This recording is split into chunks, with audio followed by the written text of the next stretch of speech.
Forge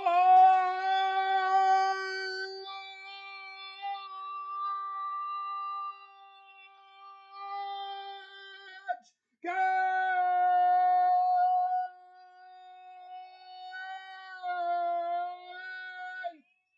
I am still a hard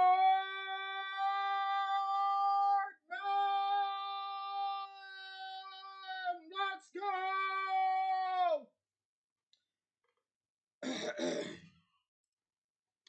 I am your host, Imperator of Forge, otherwise known as ForgeWarHammer. And can you hear me in the chat? I am your host. So, are you guys able to hear me or what? Are you able to hear me in chat? Hopefully the audio is going very good.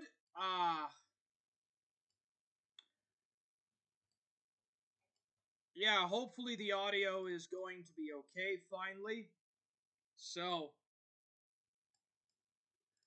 I'm going to take a look right fast and look at my audio. Make sure that we're going good. I just want to know that we're going on smooth waters. And finally, make sure that we're on smooth waters. Forge Gang!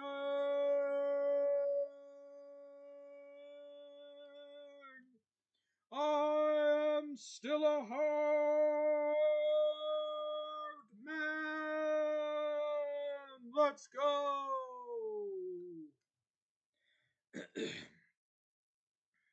Alright, so first of all, I want to look at my audio.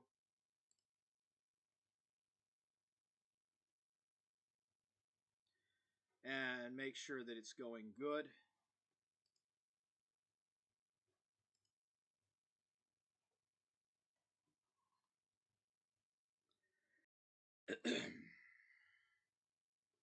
If there's any buffering problems, then I won't be able to stream. Let's take a look.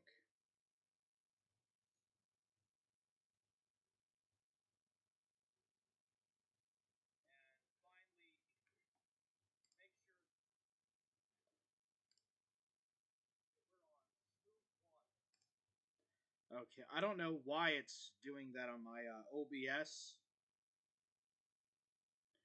I'm not for sure why it's recording on OBS. It should only be streaming. Yeah, we should only be streaming on OBS.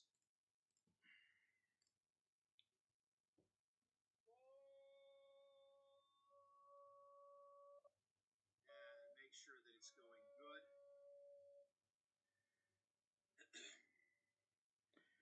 Alrighty then, so buffering problems, then I won't be able to stream. Alrighty then, so is it working or what? Are we live or what the fuck? What in for fuck's sake is the fuck going on now? I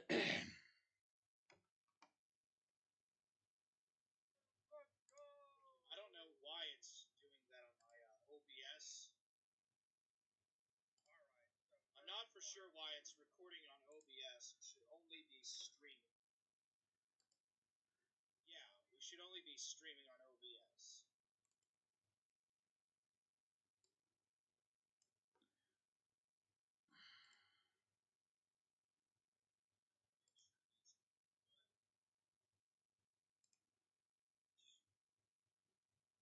Alrighty then, so okay, I'm gonna check my audio right fast. Are we live or what the fuck? What in for fuck's sake is going on now?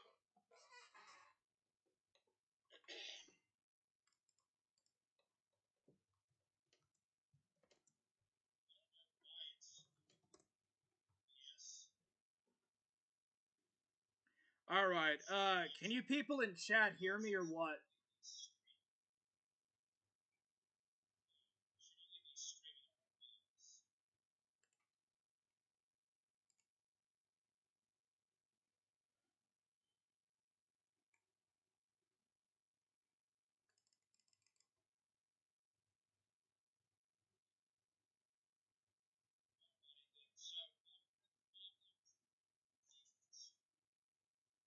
check my audio right fast.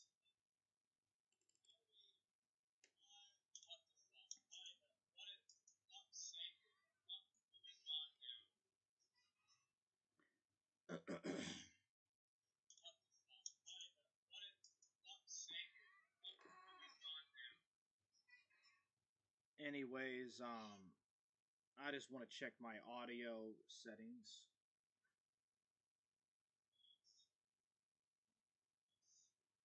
So I want to check my audio settings. People in chat hear me or what? Yeah, are you able to hear me in chat? Can you hear me, chat?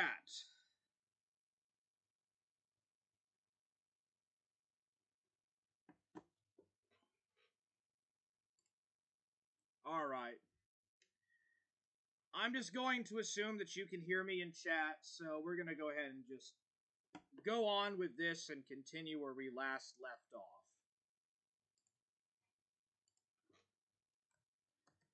Alright. I assume that you're able to hear what I'm doing. I assume you can hear me. So we'll go ahead and go from there.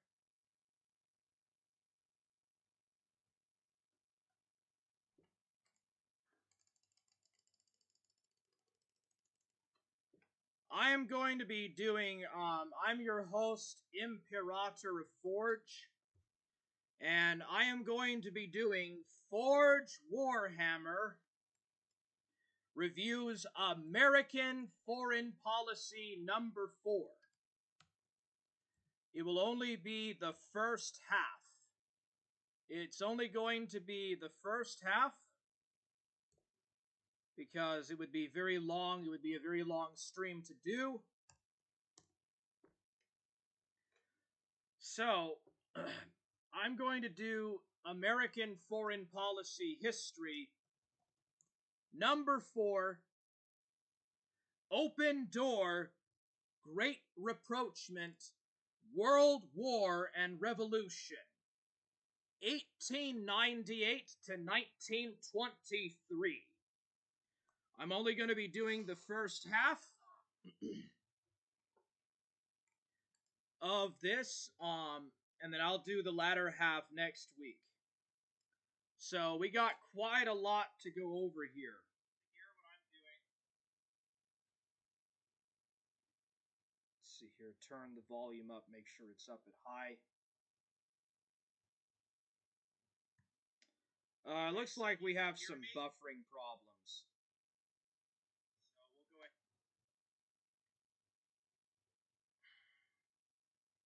go from there. Alright, if there's any buffering or audio problems, just let me know in chat. So, I'm going to review American Foreign Policy number 4, Open Door in China, Great Repprochement with the British Empire, World War and Revolution, 1898 to 1923, by Keith Preston and Todd Lewis. Hello, this is your host, Todd Lewis of the Prayers of Folly podcast. Tonight I'm joined again by Keith Preston. This is our fourth entry in the U.S. Foreign Policy series.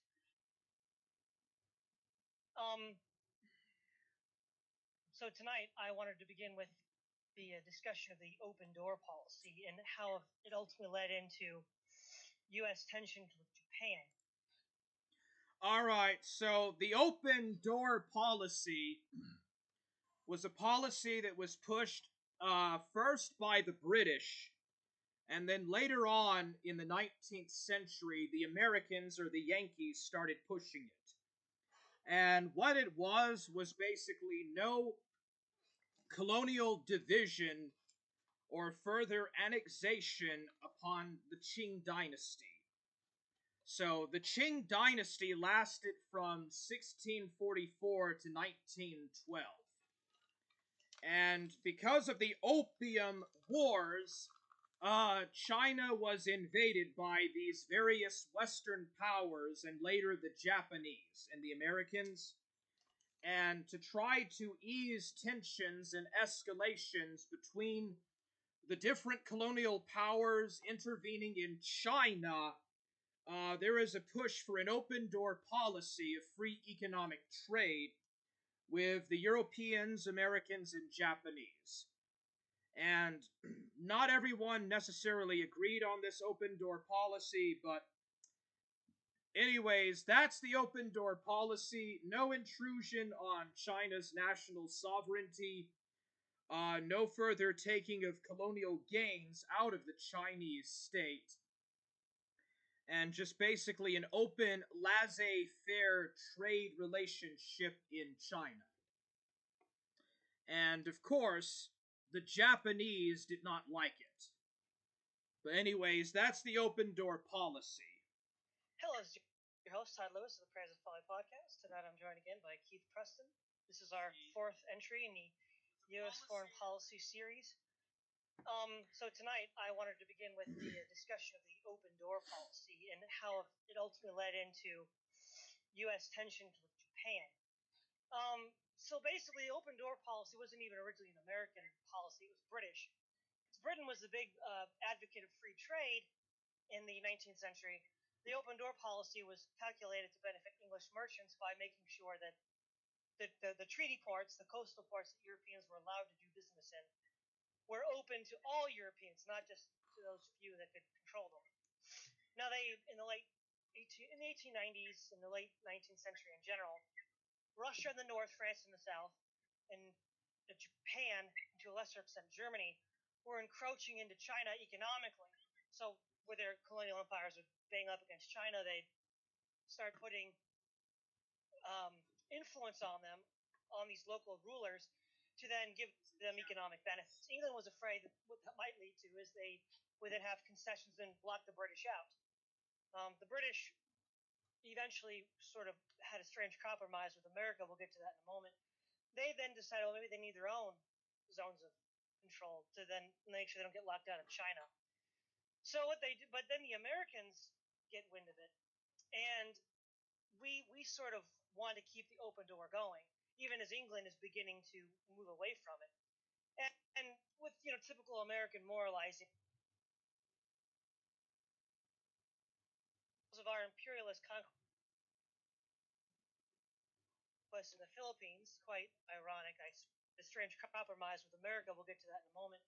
They then decided, well, maybe they need their own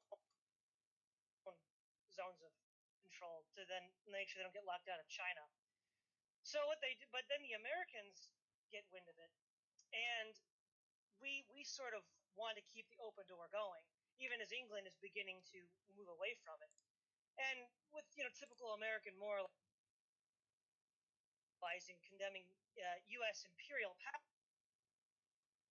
powers, right on the heels of our imperialist conquest of the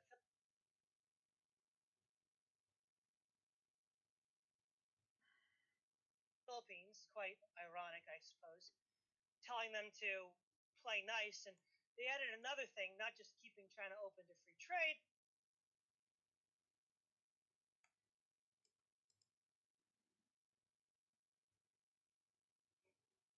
respecting the territorial and administrative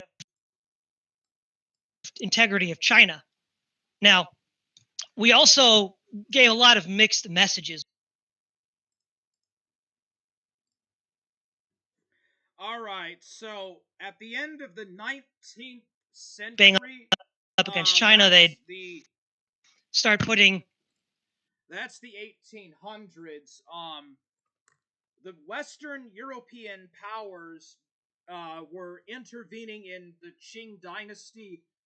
At the time, China was under the Qing dynasty, 1644 to 1912, and the Qing were very corrupt. They were very corrupt, and they did absolutely nothing in the way of innovation.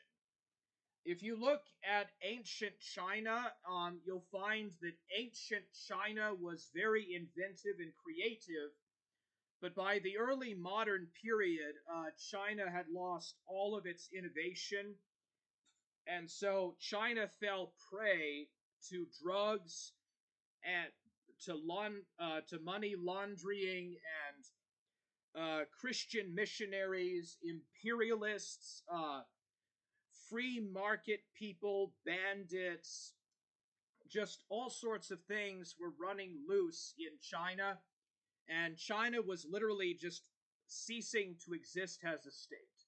Now, originally, the British wanted to keep China's economic door open. That had been one of the motives for the Opium Wars in the 1840s and 50s, and the Chinese wanted to keep China opened up as a free laissez-faire trade zone with no economic incentives to one power. But Russia was moving in through the north and France was moving in from the south. Russia annexed outer Manchuria, and also I think they got a little bit into Xinjiang as well, and pushed their borders to Vladivostok.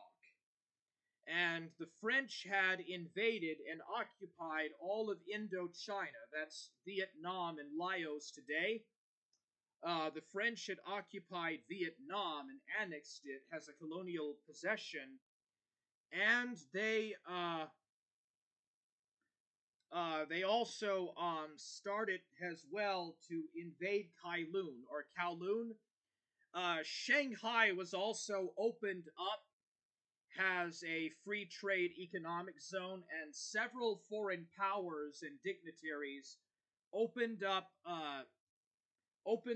trade stations and had concessions in Shanghai and of course Britain annexed Hong Kong. So the British began to change their motives, and they started to push instead for having concessions. Then the Americans opposed this, and this is right on the heels of the Spanish-American War of 1898. This is in 1900, during the Boxer Rebellion.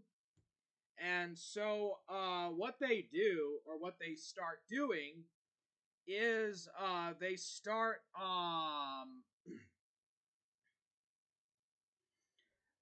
the Americans push for an open door policy in China, an open door concession policy in China. The British were the originators of this. The Americans appropriate this concept, and because of this, around the turn of the 19th and 20th centuries, America and Japan start to become bitter enemies. And just like how America and Russia had a Cold War, for the 40 years going up to 1941 in Pearl Harbor, America and Japan have something of a Cold War over the Far East. And it's really amazing just how short-sighted Americans are, even in 1900 when it comes to these kind of things. So anyways, that's the open door policy. Sebastian Moran says that the sound briefly came back to normal. So he's saying that the sound is very low. I'm not for sure what to do about that.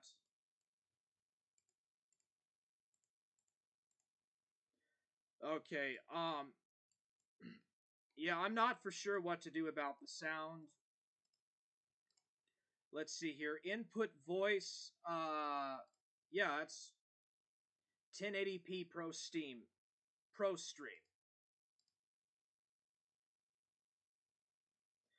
Alright, so that's a bit about the open door policy. That's what we're starting at right now. We're in the Far East. America has moved outside the Western Hemisphere and is moving into Asia and the Pacific.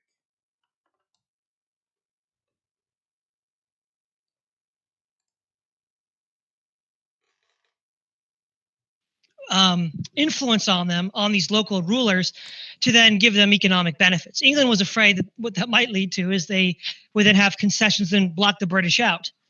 The British eventually sort of had a strange compromise with America. We'll get to that in a moment. They then decided, well, maybe they need their own zones of control to then make sure they don't get locked out of China.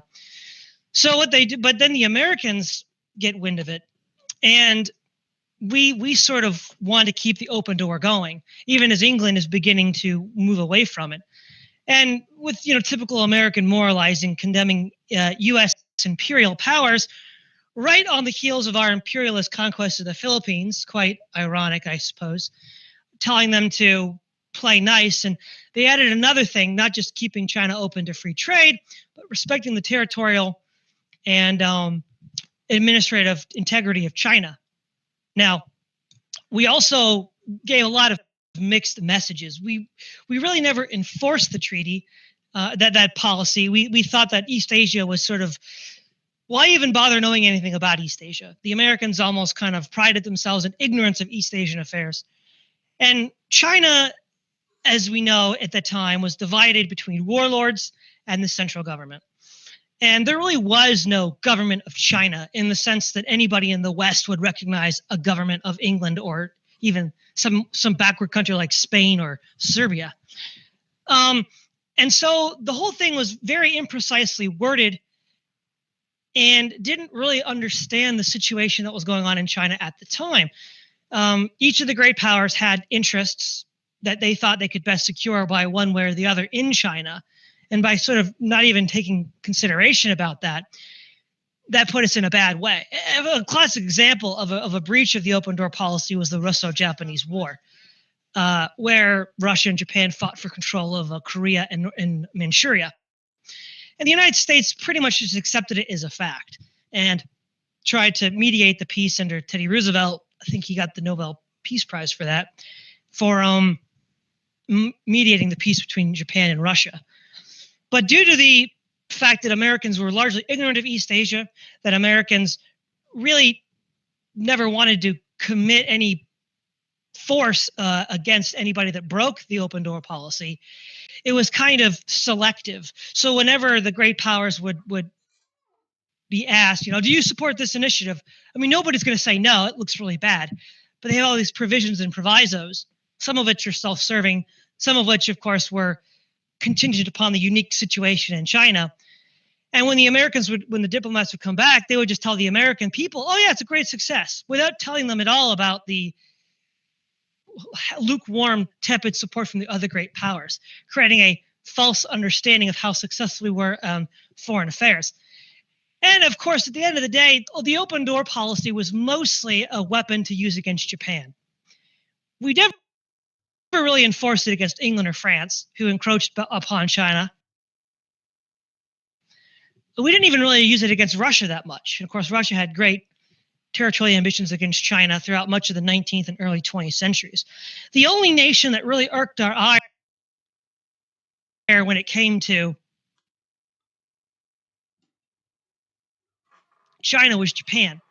And so the open door policy was a sort of hypocritical position where, everybody else is expected to play by the rules, but we're not going to enforce the rules if anybody breaks them.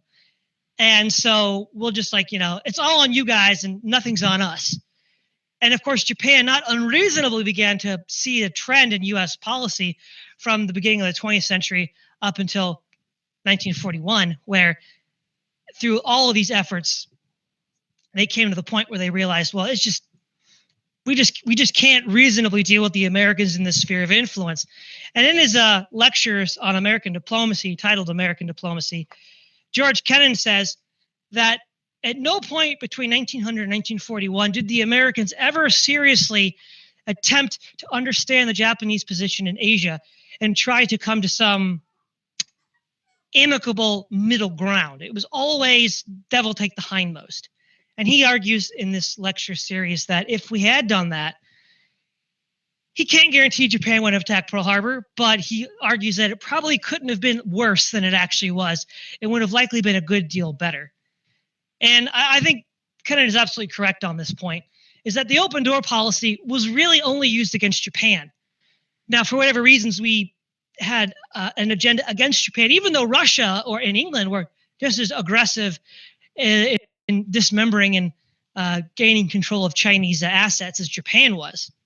So it seems, other than some sort of primitive tribal atavistic hatred of Japanese people, it seems difficult to explain why they would be the target rather than the Russians or the British. The first other caveat is Japan was one of the great success stories of Westernization. After the Meiji Restoration, they actually looked to the United States and Great Britain for examples. The Japanese modeled their navy after the Royal Navy. The Japanese developed a great love for American culture, including baseball, which lasts to this day. So you would think of the two warring factions in China, Japan or Russia, Japan would have been more likely to be an American ally because they had a similar culture. They looked up to American culture and wanted to adapt American ways. If I'm not mistaken, when they organized their constitution, they incorporated elements from both European and U.S. constitutions at the time. Whereas Russia was this backward autocratic regime, and then in the 20s and 30s and beyond, a dangerous expansionist communist power.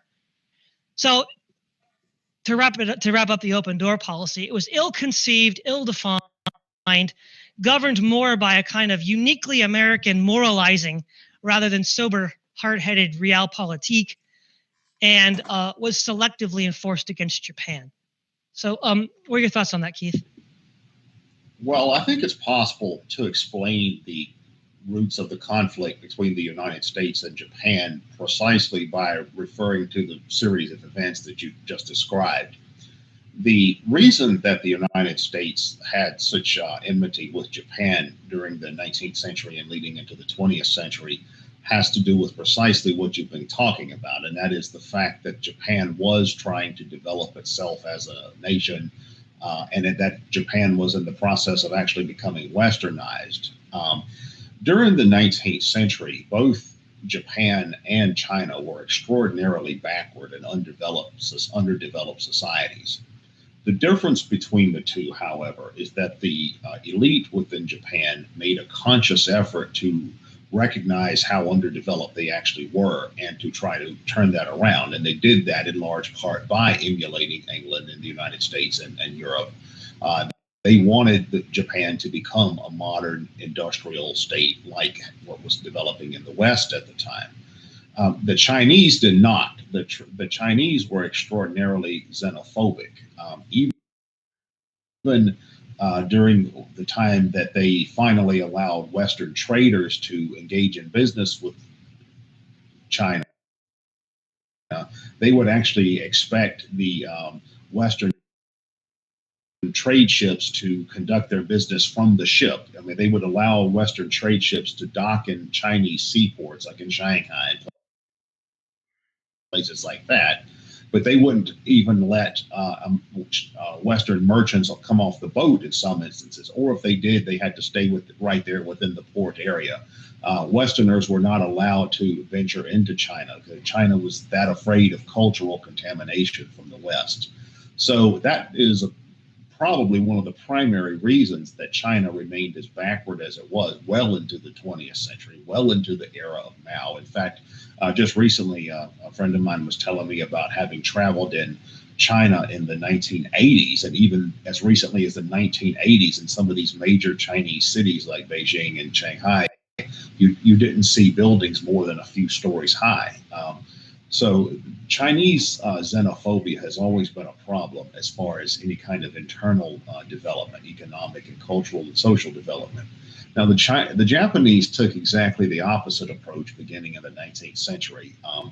They started to develop the idea that they wanted to become a Western industrial society, but that led to the conflict between them and the United States. The reason that the United States wanted to exclude them from the way that they did through the open door policy had to do with the fact that the United States saw the Japanese as their primary competitors in the Pacific. The United States during this time was engaged in a great deal of very aggressive expansion into the Pacific. The United States had essentially conquered and annexed Hawaii, Guam, what is now called American Samoa, the Philippines, all of these different territories. So the United States viewed the Pacific as its legitimate sphere of influence. They saw the Americans saw an industrialized, westernized Japan as a rising power in the East, as very much a threat to the maintenance of American hegemony in the Pacific in a way that the Russians and the English were not, due to geographical considerations and things like that. So it was very much a racially motivated factor the American-Japanese enmity between each other, because the Americans just saw themselves as racially and culturally superior to any kind of Asian power. And if an Asian or Asiatic people could actually successfully rise up and westernize and show that their supposed feudal insularity could be overcome, which is what the Japanese did, the Americans and the Europeans resented this. There was a great, today, Japanese culture is held in high esteem and awe, but that wasn't the case in the late 19th century. Like, Japan was seen as this very brutish, backward war country that was trapped in a warlord era.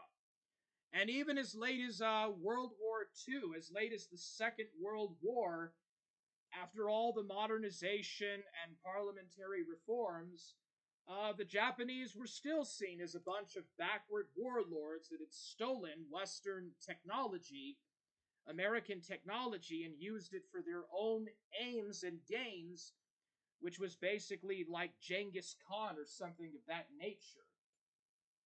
And so this kind of this Orientalism that the West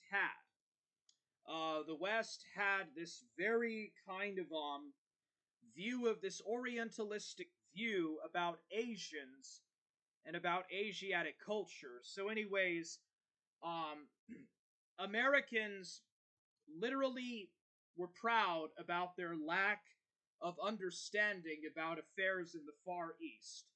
It was the British and the Russians and the French who generally drove, and later the Germans and Japanese that drove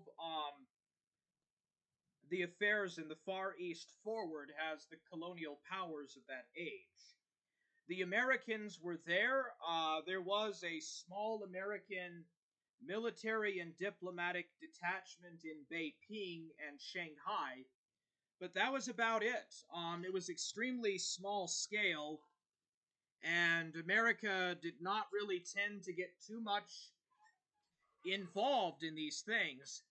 You know, Americans still had that Thomas Jefferson view that America was a benevolent empire, or this great benevolent American state, or something like that, which was very bizarre. So, anyways, America, it was actually the United States under Commodore Matthew C. Perry who had actually forced Japan to open up its doors in 1853. Japan had closed its doors off to the rest of the world until the 1850s. Then America forced Japan to open up. Within a handful of years, the Meiji Restoration had happened, and Japan adopted a Western constitution influenced by the Kingdom of Prussia, the German Empire, the Second Reich, the German Second Reich, and Japan started to successfully westernize. And even with all that effort of westernizing, industrializing, and modernizing, the West still had the exact same Orientalistic perspective as before. The Japanese were regarded as little more than just these warlords, and ultimately, America did not even try to enforce the open door policy. America left the open door policy alone and would not enforce it when it came to Russia. Russia was still an autocracy. Like, Russia was still in the 18th century with its style of government, an outright czarist autocracy that was pre-modern. The Russians did not even have a constitution, but yet Russia was given greater preference to Japan, a nation that did have a modern constitution, influenced by Great Britain, Germany, and the United States. And even then, little was done in the way of trying to actually deal with the Japanese. But anyways, George Kennan, who I mentioned about a few times in the Spanish-American War episode, was writing in 1950, and he said that in 1950, America was at its most unsafe and unadvantageous point it had ever been in its entire history, which means that before 1914 and 1939, America was actually safer. It was safer to live in America than after 1945 in the atomic age. That just really amazes me. So, racism and this kind of orientalistic yellow peril mindset, because in 1910, the yellow peril was written. It was written by a Methodist preacher, and it was about how Asia was going to be dangerous for the West.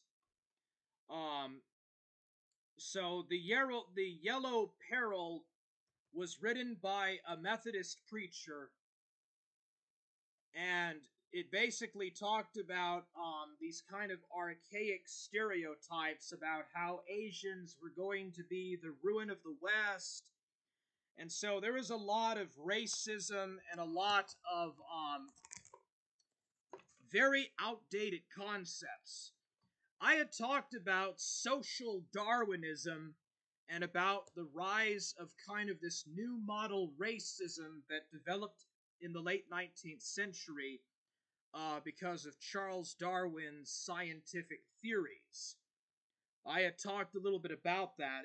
This greatly influenced and greatly kind of had a very tremendous influence. But ultimately, with the open door policy in China and the Far East in general, Americans, at least at the time, had very little interest. America was more focused on taking Hawaii, Guam, American Samoa, and Puerto Rico and Cuba and the Philippines. But outside of those immediate things and the concessions in Shanghai, America was not quite yet too much involved in the Pacific. Actually, during the interwar period, American interests became a little bit more began to become more importantly and economically tied. The Middle War period of the 1920s and 1930s, American trade grew and expanded in the Far East, and by the time of the Pearl Harbor, America had a lot economically invested in the Far East.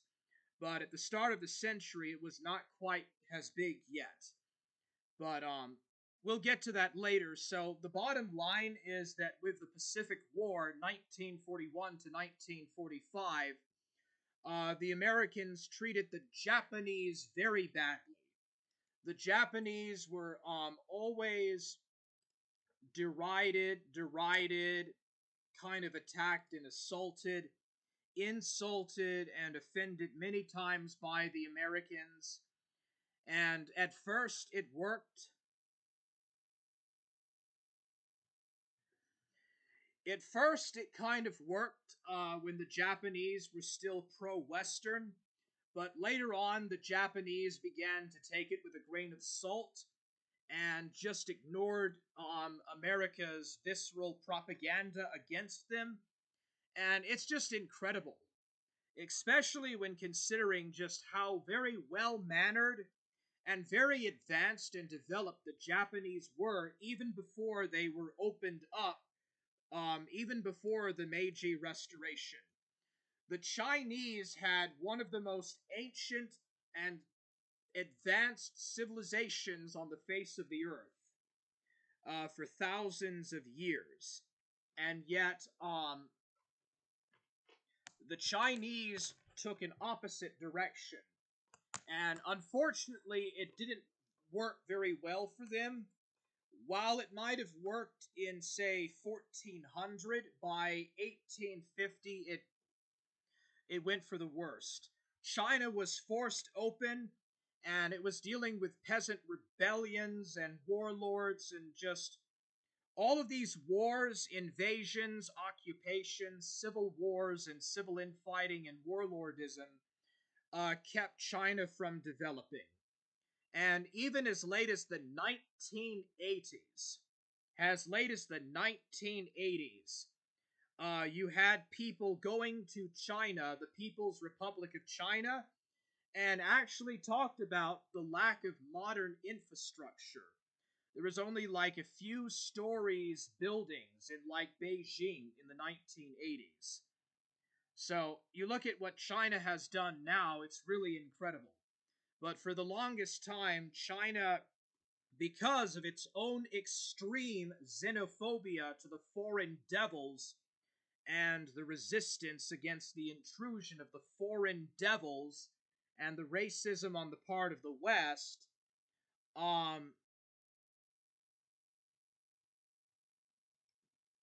that ultimately just kept China from really developing in the long term. And then China had a revolution. It had several revolutions. Then it fell to communism. And for like a 35-year period, China virtually did not change for nothing until it finally started to modernize in the 1980s.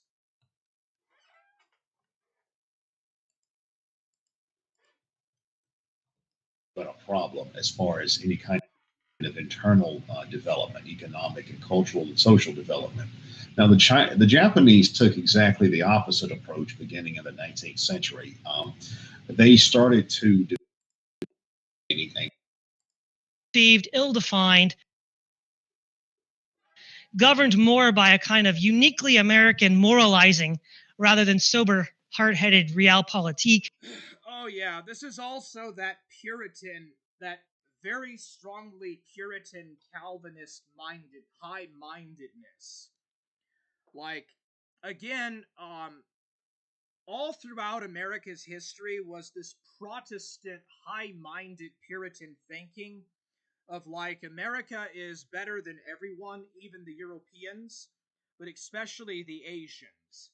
So that this kind of Protestant moralizing stuff, just sending missionaries to China, sending opium smugglers and traders to China, and just extreme, very Protestant moral high ground stuff.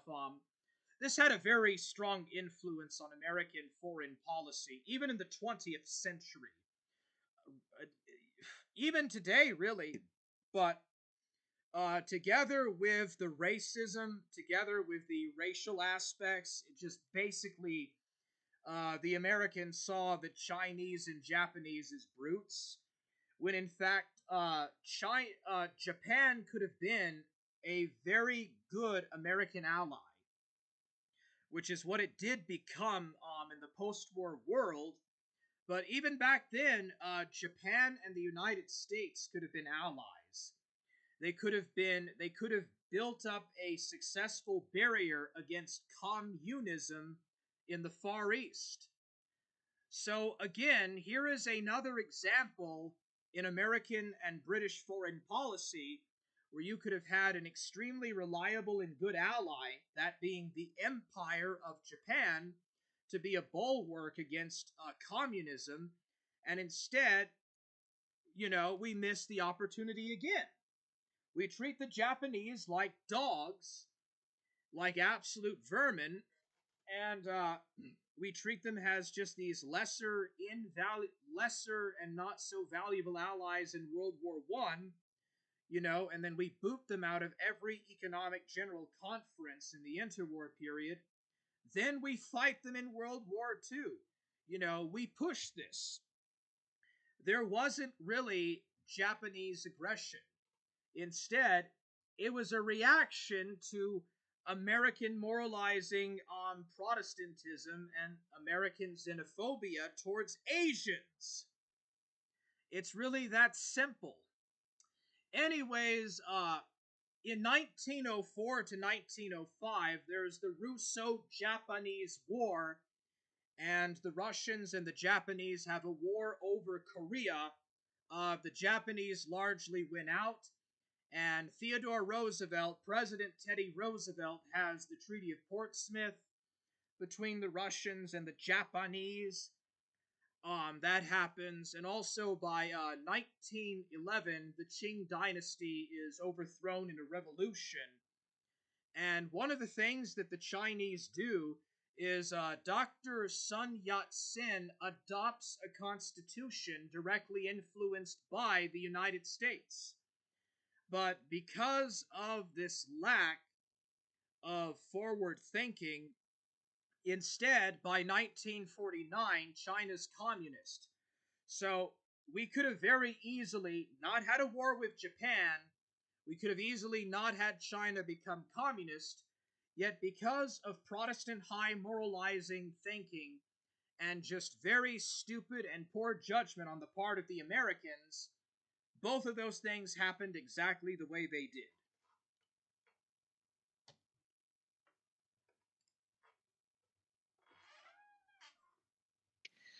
And was selectively enforced against Japan. So, what are your thoughts on that, Keith? So yeah, anyways, the bottom line is the open door policy was not really something America was that concerned with. As long as it was Russia or Germany or Great Britain or France or Belgium or Austria-Hungary, the Americans did not care. But if it was Japan, then they were willing to enforce it. Then the open door policy thing was enforced. So again, it was not an anti-imperialist move. It's a bunch of nonsense. Well, I think it's possible to explain the roots of the conflict between the United States and Japan precisely by referring to the series of events that you just described.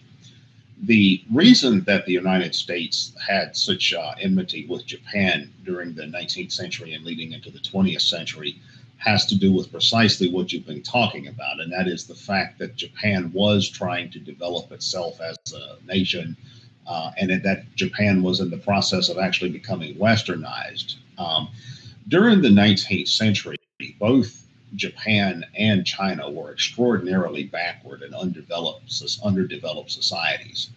The difference between the two, however, is that the elite within Japan made a conscious effort to recognize how underdeveloped they actually were and to try to turn that around. And they did that in large part by emulating England and the United States and Europe. They wanted Japan to become a modern industrial state like what was developing in the West at the time. The Chinese did not. The Chinese were extraordinarily xenophobic. Even during the time that they finally allowed Western traders to engage in business with China, they would actually expect the Western trade ships to conduct their business from the ship. I mean, they would allow Western trade ships to dock in Chinese seaports, like in Shanghai and places like that. But they wouldn't even let Western merchants come off the boat in some instances. Or if they did, they had to stay right there within the port area. Westerners were not allowed to venture into China because China was that afraid of cultural contamination from the West. So that is probably one of the primary reasons that China remained as backward as it was well into the 20th century, well into the era of Mao. In fact, just recently, a friend of mine was telling me about having traveled in China in the 1980s, and even as recently as the 1980s, in some of these major Chinese cities like Beijing and Shanghai, you didn't see buildings more than a few stories high. So Chinese xenophobia has always been a problem as far as any kind of internal development, economic and cultural and social development. Now, the Japanese took exactly the opposite approach beginning in the 19th century.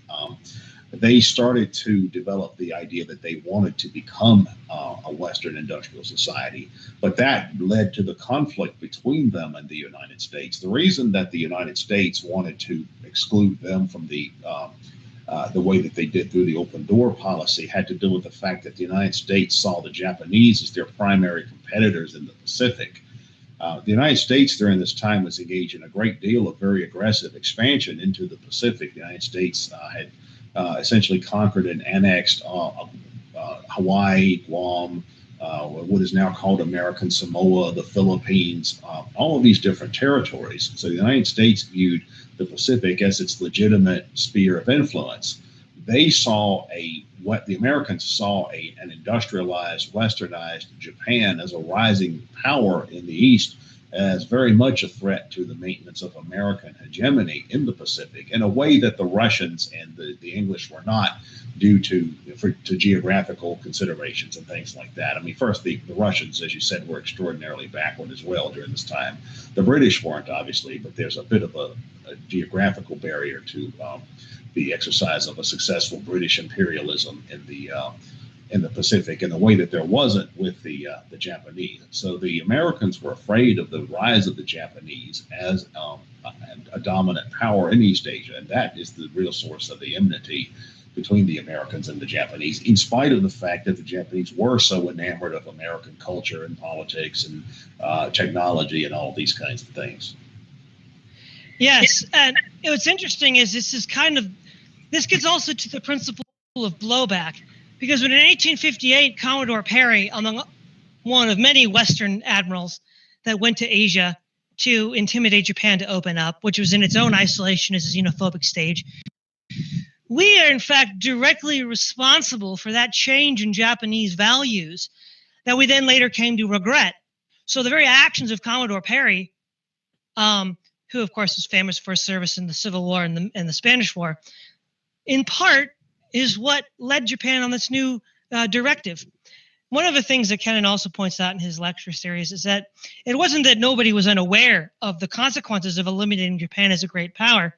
He quotes John V.A. McCurry, who I won't read at the moment in its totality, but he argues that if Japan were defeated, what benefit would arise? Either Russia or China would take its place. And is that any benefit to the United States? In fact, at the end of his section on American open door policy, he wrote this in 1950. This was spoken in 1950 in the middle of the Korean War. And he says, this is the same battleground the Japanese and the Russians were fighting over 50 years earlier. And the point is, what did we actually gain? We didn't actually change the balance of power at all. And whereas a game that was held in tension between Russia and Japan was now our job to fight instead of Japan's. So, in fact, we overextended ourselves with needless blood and treasure, fighting a fight that the Japanese were more than happy to fight in our stead. Japan saw itself as the example of the England of the East. They wanted to be seen as they wanted to ape Anglo-Saxon values as much as possible, which from an Anglo-Saxon perspective should be a good thing.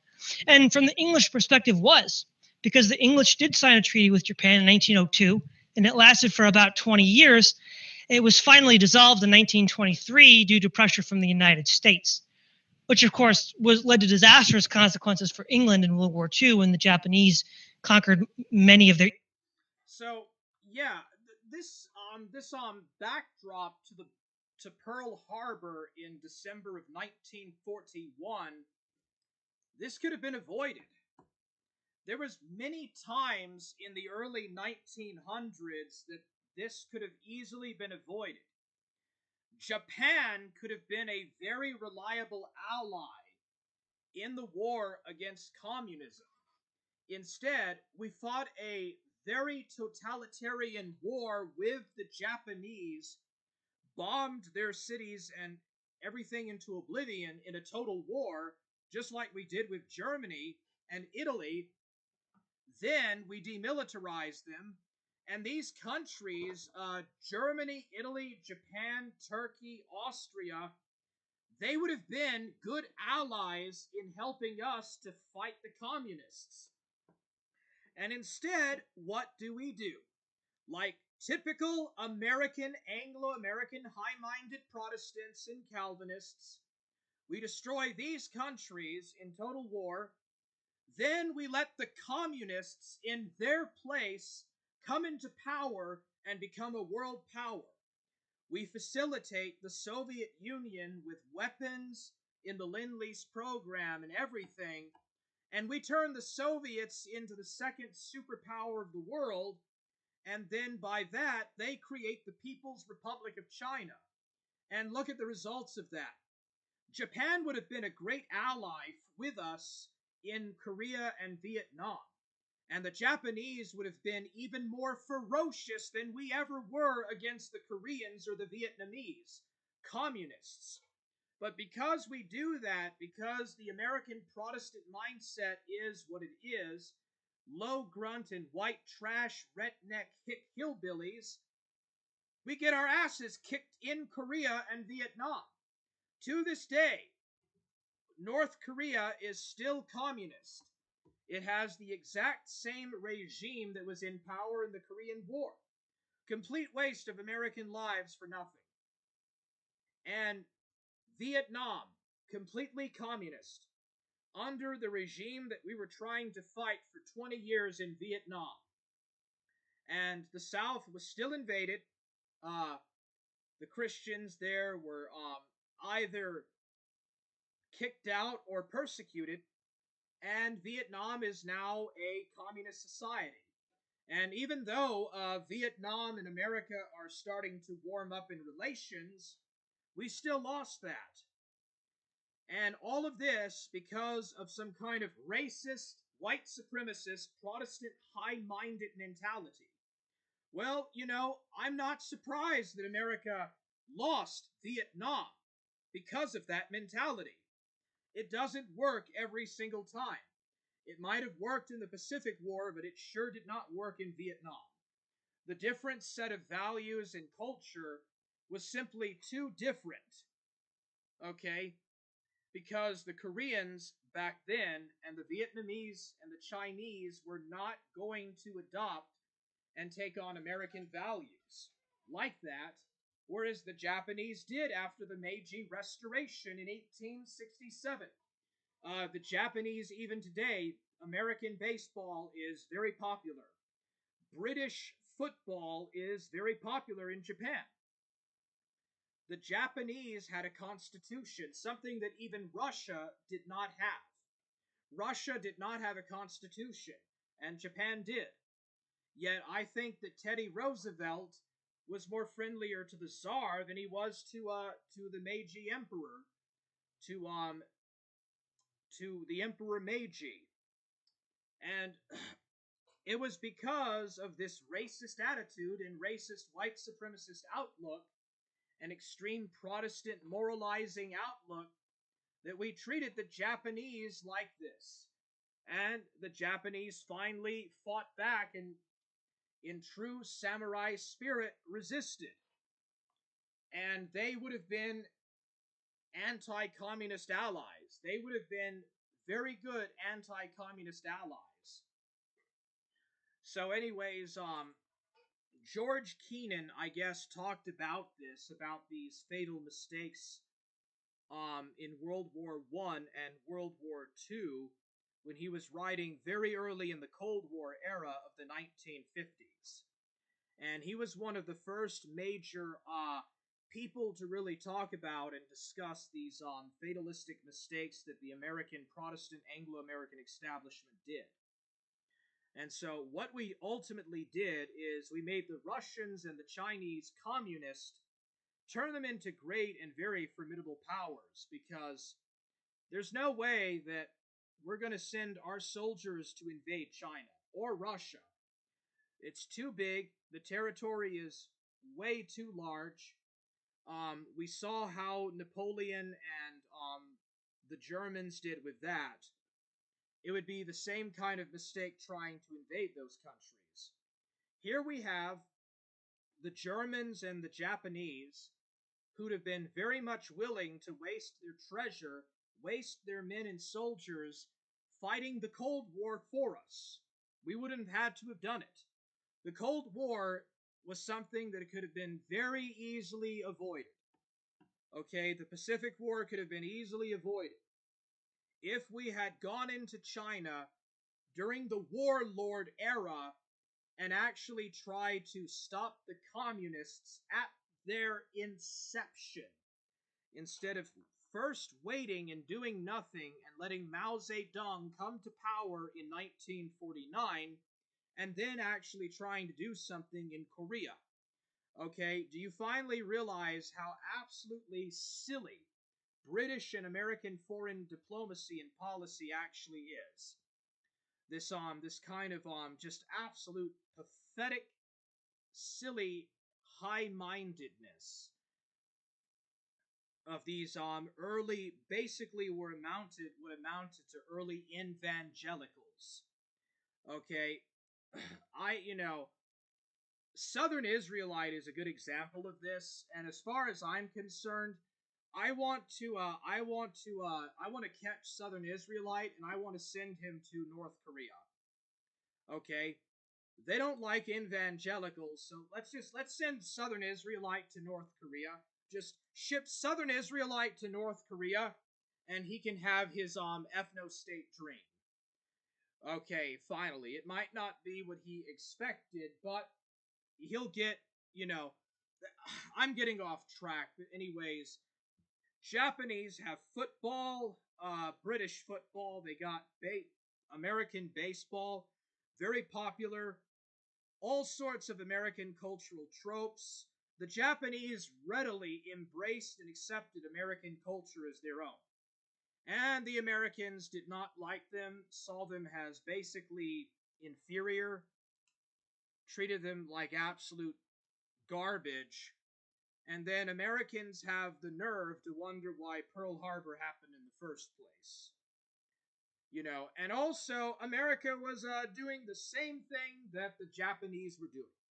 We were annexing Hawaii, annexing Guam, Puerto Rico, American Samoa.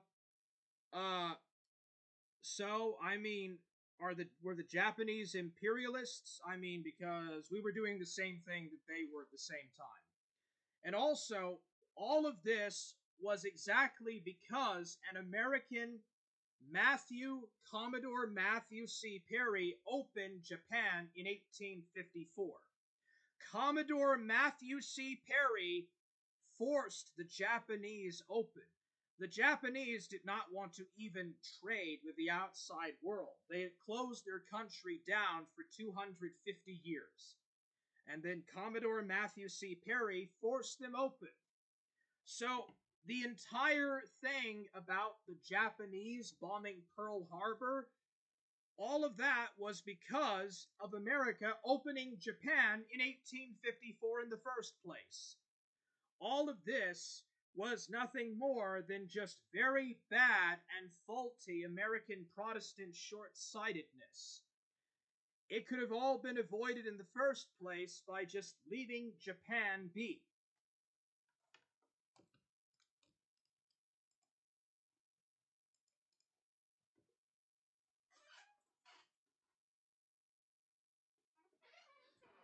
The Japanese were more than happy to fight in our stead. Japan saw itself as the example of the England of the East. They wanted to be seen as they wanted to ape Anglo-Saxon values as much as possible, which from an Anglo-Saxon perspective should be a good thing, and from the English perspective was, because the English did sign a treaty with Japan in 1902, and it lasted for about 20 years. It was finally dissolved in 1923 due to pressure from the United States, which of course led to disastrous consequences for England in World War II when the Japanese conquered many of their eastern colonies. Okay, so if there's any British in the chat, so the Japanese were importing Anglo-Saxon ideals and values. The British called them the English of the East. The British were calling the Japanese the English of the East. And in 1902, Britain and Japan had a naval treaty. And it would have lasted probably for most of the 20th century had not the Americans pushed in and forced the British, the Australians, and the New Zealanders to end that naval treaty. The Japanese, under that treaty, could have never taken Singapore, tried to bomb Darwin, Australia, and invade the Pacific. Okay, and the sad truth is the British lost World War II. Great Britain lost World War II. And part of the reason why the British had to decolonize after World War II was because they had been so greatly demoralized.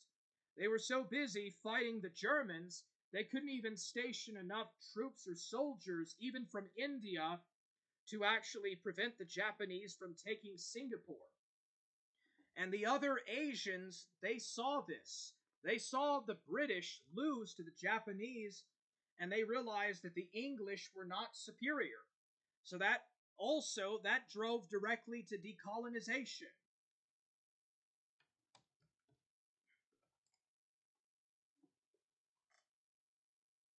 And so the British could see Japan as a workable ally or asset in this issue.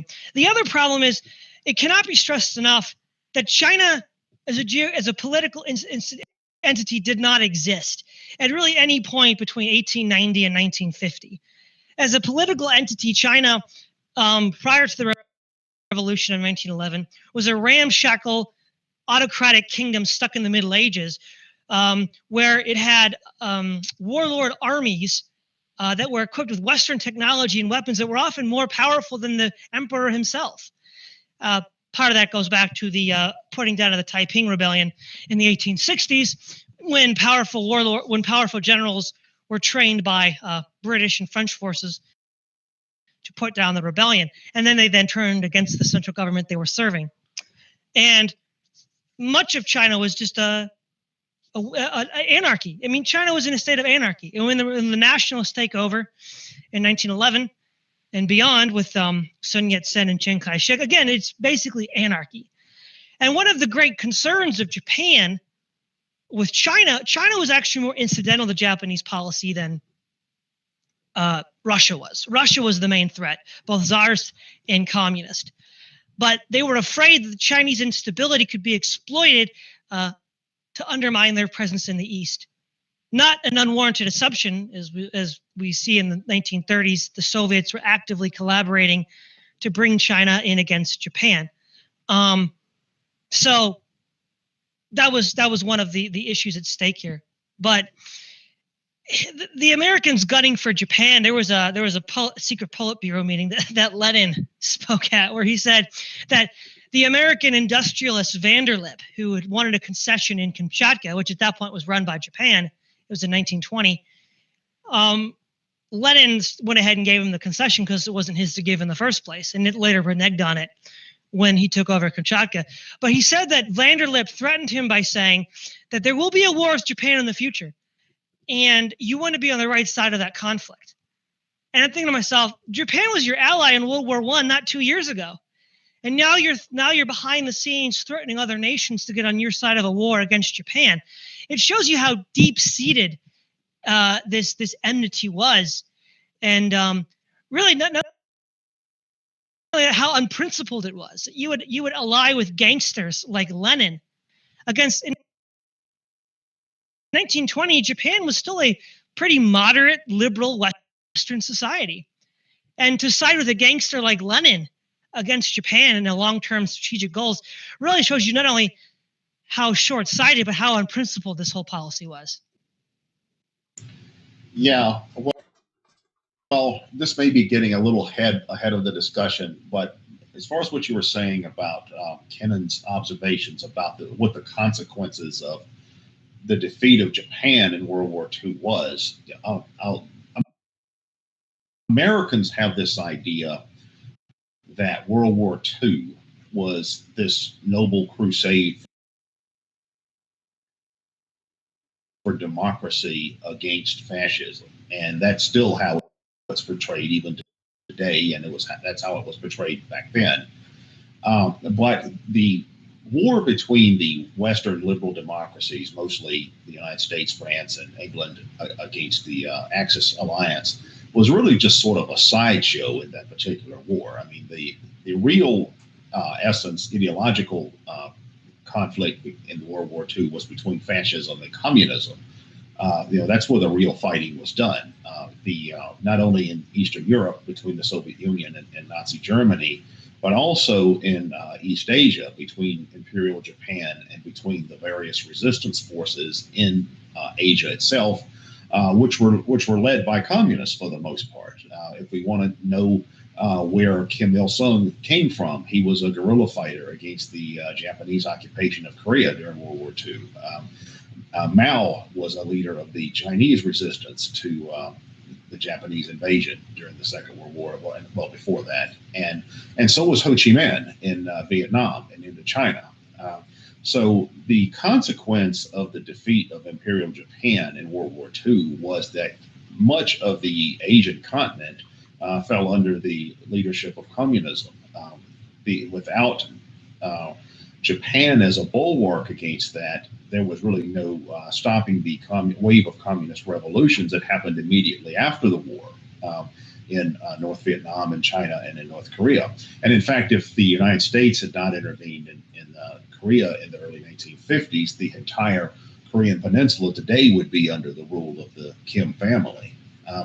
So that's really what the world got as a result of the destruction of Imperial Japan. The United States went in and incinerated multiple cities in Japan, only to create a safe space for Maoism and Kimism and Hoism on the Asian continent. Yeah, it's amazing how the ripple effect of a bad policy in the 1900s, early 1900s, can ripple through like that. The next major shift in U.S. policy was the Great Rapprochement between England. All right, so the bottom line is Japan could have been an ally of us. Japan, the Empire of Japan, would have been an ally to the West. They would have been an ally to the United States. And instead of our soldiers going into Korea to fight the North Koreans and Kim Il Sung, and instead of us going into South Vietnam and all of these wars in the Cold War against the communists, the Japanese would have done it. And they did in World War II.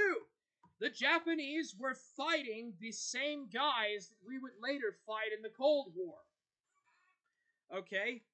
China was just an absolute guttered out, torn up warlord backward state. It was still a feudal backward state until 1911, and even in some respects until 1949. Then it became communist.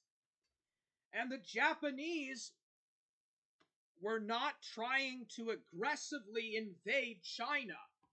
They were trying to prevent communists from taking over the Chinese. They were trying to stop the Soviets from spreading communism into China in the 1920s. Okay, the Soviets, in the long run, it has been proven, were a far worser threat to American interests than the Germans or the Japanese ever were. The Soviets, as it turns out, were far more hostile to American interests than either the Germans or the Japanese. History has proven this to be a fact. The Japanese were just one of many warring factions in China with their interests in Manchukuo, fighting the Chinese nationalists and communists. We could have completely saved so much effort and so much energy in North-South Korea in the Korean War, North and South Vietnam in the Vietnam War, by just letting the Japanese do it instead. They were all too willing to do it. They had a constitution adopted from the United States and Great Britain and Germany. They had football. They had Western technology. They were the Asians that had westernized and had become accommodated to Anglo-Saxon values and quintessential American values. And they were willing to fight all of the same enemies that the United States ended up fighting anyways. Because where did Mao Zedong come from? Can anybody in the chat tell me where Mao Zedong came from? Mao Zedong came to power in mainland China because the Chinese nationalists were discredited in their fight against Japan.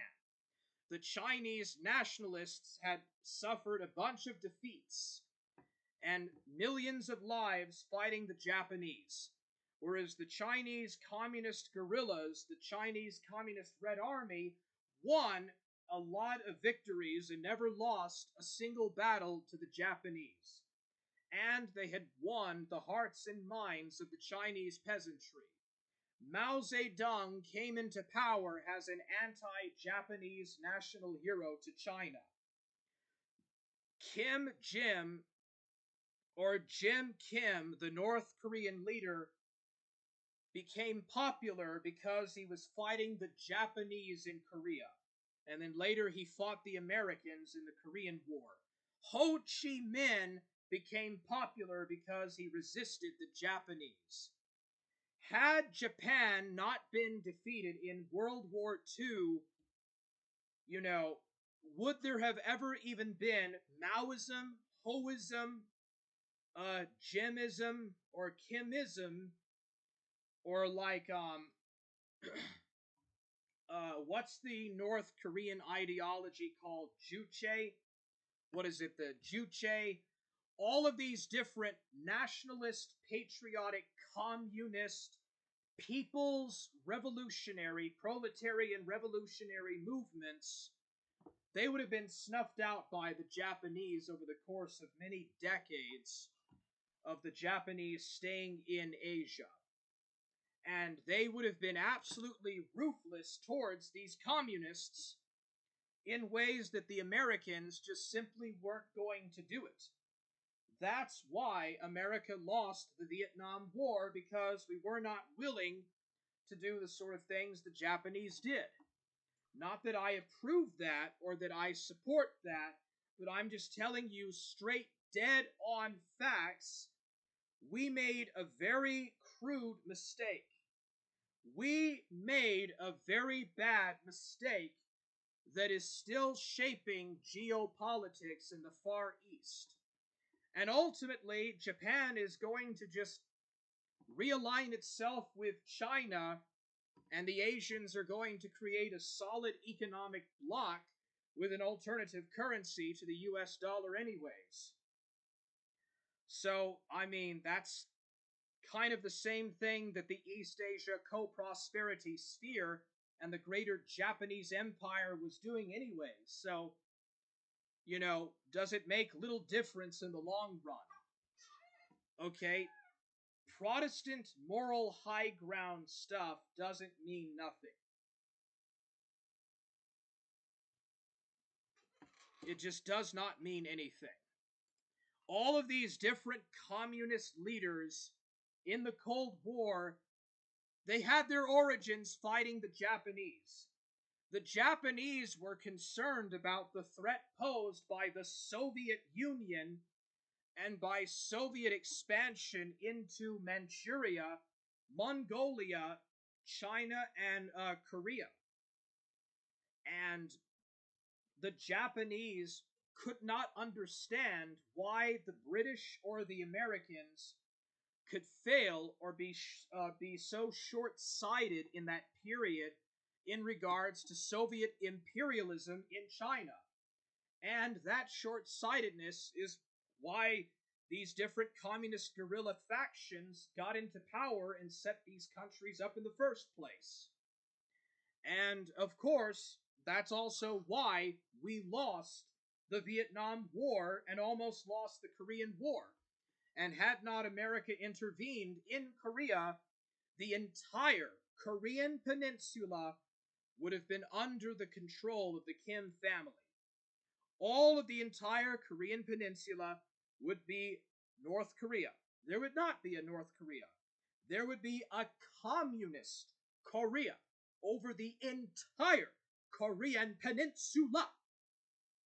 And even in 1919, when we have Windberger, and I'm going to talk about Anthony Sutton and Wall Street and the Bolshevik Revolution later.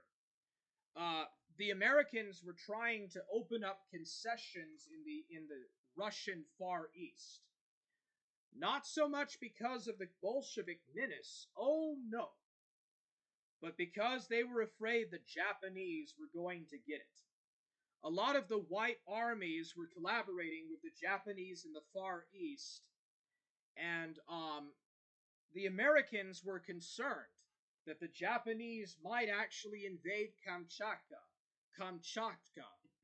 It's an island in the it's an island to the north of Hokkaido. Oh, but if the communists or the Soviets did take it, that's okay. You know, never mind the differences between communism and capitalism. If the Soviets have it, it's better than the Japanese. And the Americans were telling Vladimir Lenin, the warlord or the guy that had come into power in the October Revolution, to be ready to fight on the right side when the war with Japan happened, which would come 20 years later. So even in 1920, America was already preparing and gearing up for a war with Japan. The Pearl Harbor incident, or the Pearl Harbor stuff, was not something that happened out of the blue. America and Japan were both preparing for war with each other, or to have a war with each other, 20 years in advance before it actually happened. The Japanese were preparing for American expansion in the Pacific. The Americans were preparing for Japanese expansion in the Pacific. Like both sides in 1920, just 2 years after the end of World War I, the First World War, they were already preparing for a war in the Pacific.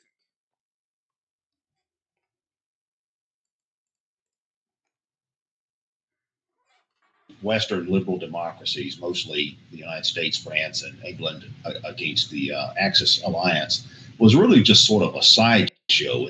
Oh yeah, the way that the Second World War is portrayed in the media is, of course, another kind of, it's a Cold War lie. It's a lie of the Cold War. The war between the aging liberal democracies of France, Great Britain, and the United States, and Nazi Germany and fascist Italy was just a sideshow. That was actually just literally a sideshow. The real base of the Second World War was the fight between fascism and communism. The Eastern Front between the Soviet Union and the Third Reich was the real front of World War II. It was not the Normandy D-Day landing invasions. All of that was just a sideshow. The Soviets bore the brunt of the assault against the Axis powers in Europe. And likewise, the Far Eastern conflict, between the liberal democracies and Japan was also a sideshow.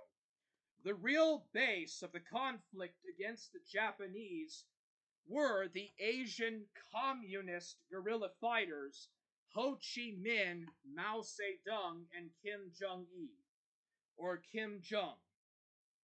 Kim Jong, or Jim Kim. The Asian communist guerrillas and the Japanese was the real face of the Pacific War. And that was the real driving force of the mid-20th century. And this is an aspect about the Second World War, the real struggle, the world struggle between fascism and communism that is greatly overlooked by Western media.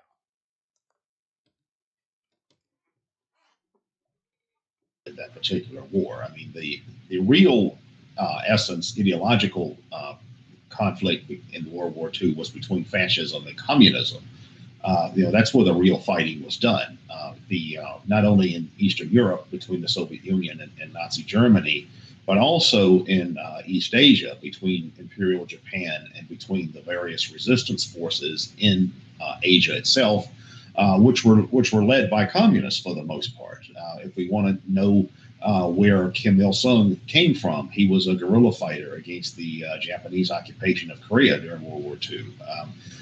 Mao was a leader of the Chinese resistance to the Japanese invasion during the Second World War, well before that, and so was Ho Chi Minh in Vietnam and into China. So the consequence of the defeat of Imperial Japan in World War II was that much of the Asian continent fell under the leadership of communism. Without Japan as a bulwark against that, there was really no stopping the wave of communist revolutions that happened immediately after the war in North Vietnam and China and in North Korea. And in fact, if the United States had not intervened in Korea in the early 1950s, the entire Korean Peninsula today would be under the rule of the Kim family. So that's really what the world got as a result of the destruction of Imperial Japan. The United States went in and incinerated multiple cities in Japan, only to create a safe space for Maoism and Kimism and Hoism on the Asian continent. Yeah, it's amazing how the ripple effect of a bad policy in the 1900s, early 1900s, can ripple through like that. The next major shift in U.S. policy was the Great Repprochement between England and the United States. One of the things that's so unusual is that the United States had been an enemy of England for a very long time. I mean, after all, we won our independence against England. For the better part of 100 years, we had been at loggerheads with England. Now, partly what led this change was England in the 1890s. Its empire was at its more or less its maximum extent, and the legacy, the initial advantage that it had due to industrialization, giving it economic control over the world. The gaps were closing. Germany was industrializing. Japan was industrializing. The United States and France were industrializing. And England could no longer rest on its laurels as easily as it had done in the post-Napoleonic consensus. And so what England realized is it needed to start making some strategic friends. The first attempt was with the United States, which we call the Great Repprochement. I think alone of the great powers... All right, so... Obviously, the United States and Great Britain, both being Protestant and English speaking, even though politically speaking, they have very different governments, it was just inevitable that by the beginning of the 1900s, the United States and Great Britain were going to have a rapprochement.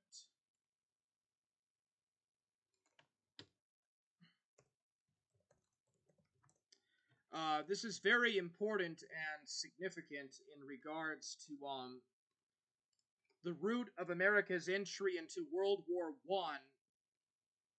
I. Is this great rapprochement between the British and the Americans. For the entirety of the 19th century, America and Britain were enemies, basically.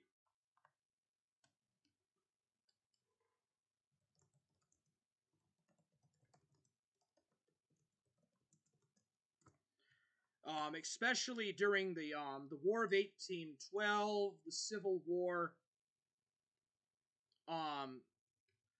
But finally, following the Spanish-American War and the Boer War, what finally ended up happening is that the United States and the United Kingdom started to have the beginning of what was later called the Special Relationship, which by World War II was going to become uh, the special relationship.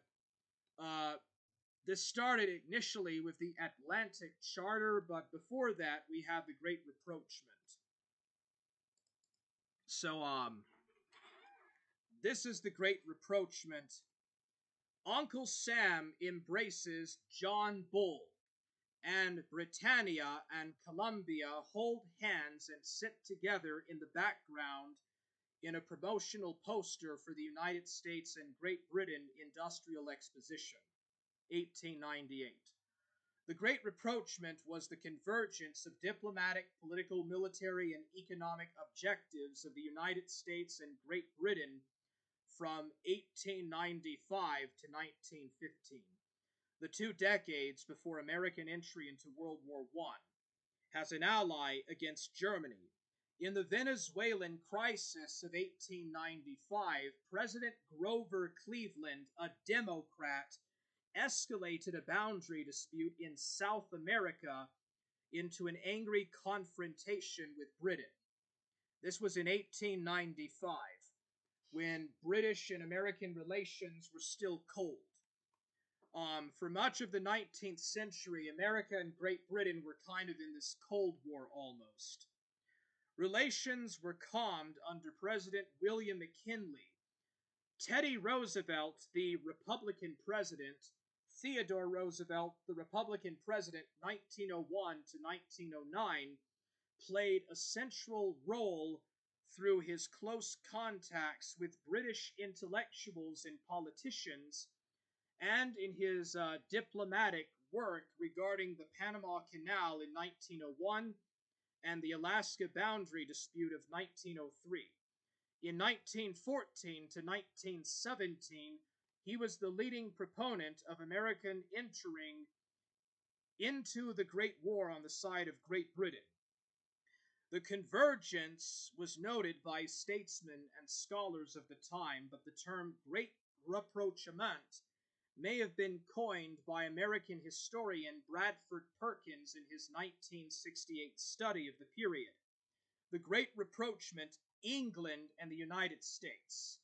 So, even though the United States is a republic, even though it is a democratic or supposedly democratic republic, and even though Great Britain is a constitutional monarchy under control of Parliament since 1688, despite all of these differences, Britain and America were both English speaking, and they were both Protestant. So it was just inevitable that the two countries were going to ultimately get back together. And it finally happened 100 years after the American Revolution and America declaring its independence in 1776. By the end of the 1800s, that extremely radical phase of the American revolutionary, kind of the revolutionary middle class guided movement of the early American Republic had finally matured. What had happened was that America had matured into a very well and stable government, and finally began to acquire relatively stable boundaries. The British had also changed significantly as well.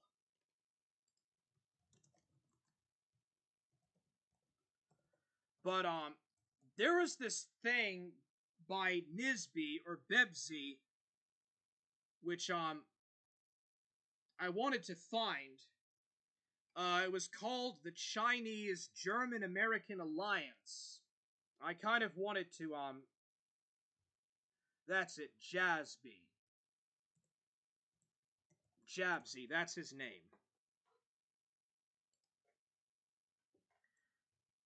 Okay, here it is. The Kaiser's plan to ally with the United States and China. So, before or during this transition of the United States and Great Britain to being allies, there is actually this plan that the Kaiser Wilhelm II had, there's actually this plan to try to create a German-American-Chinese alliance or something that I wanted to show right fast.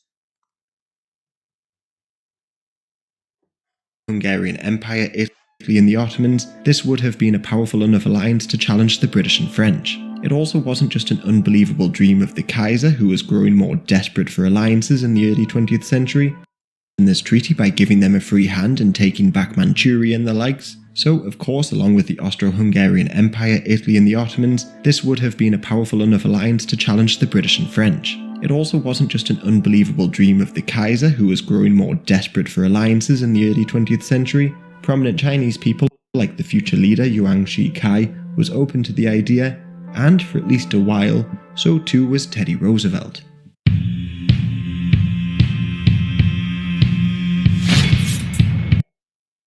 The Russians. Then, if any of you saw my video on the scramble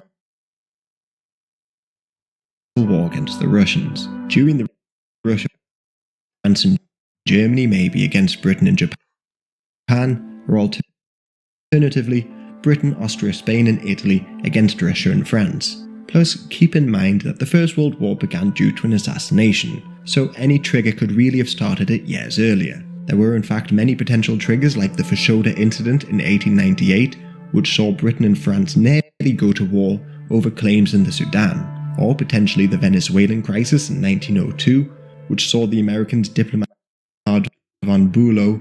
My insurance treaty with Theodore Roosevelt, who was afraid of the Japanese, would be appropriate and worthy of consideration. And in terms of Asia, he spotted another obvious ally in China, writing again to von Bülow, "The Chinese have more self-respect than the Spanish, Portuguese and French. We must strengthen their backs and not betray their confidence.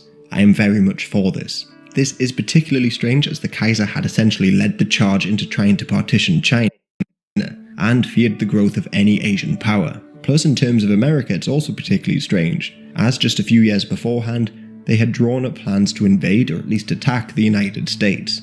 However, now that the Japanese had defeated the Russians, the Kaiser could use a new fear of Japan to entice the Americans into a potential alliance. Hermann Speck von Sternberg met with Roosevelt and reported to Bülow that Roosevelt was worried about Japan and trusted the Germans. According to von Sternberg, Roosevelt said, "If Japan invades America with powerful forces, our army will first suffer a crushing blow. Japan's army will be annihilated if she has left it in America, and America will take her revenge. In the history of American foreign representatives, no one has ever had more trust of our people as you do." So the Americans as well as the Germans expected that the major war wouldn't come from the Balkans, but from Japan. They theorized that Japan, Russia and maybe France would seek to partition China, and of course Germany and America would intervene on behalf of their Asian ally.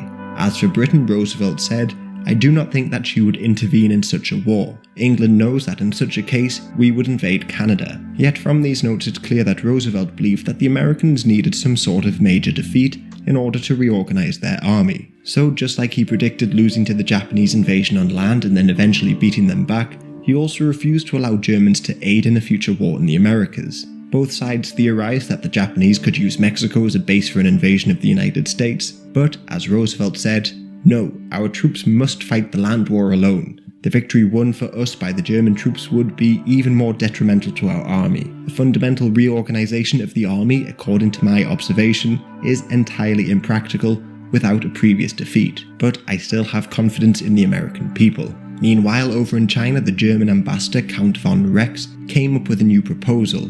While keeping the secret understanding with the Americans, he said Russia would be allowed. Okay, so anyways, in the years before the Great Repprochement, there was a failed attempt to build an alliance with China and Germany, the German Empire. There was also almost an alliance. Reasons for Anglo. It's called the Tyrrell Mission, the secret Anglo-German alliance plan of 1914.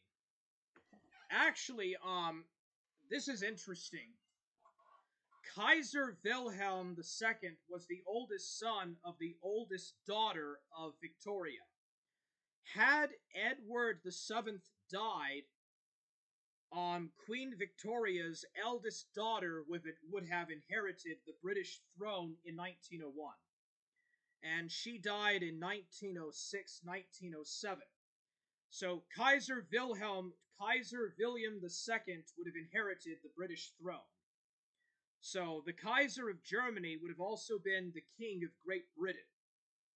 And there was actually a couple of times in the early 1900s that Germany and Britain almost got on the same side.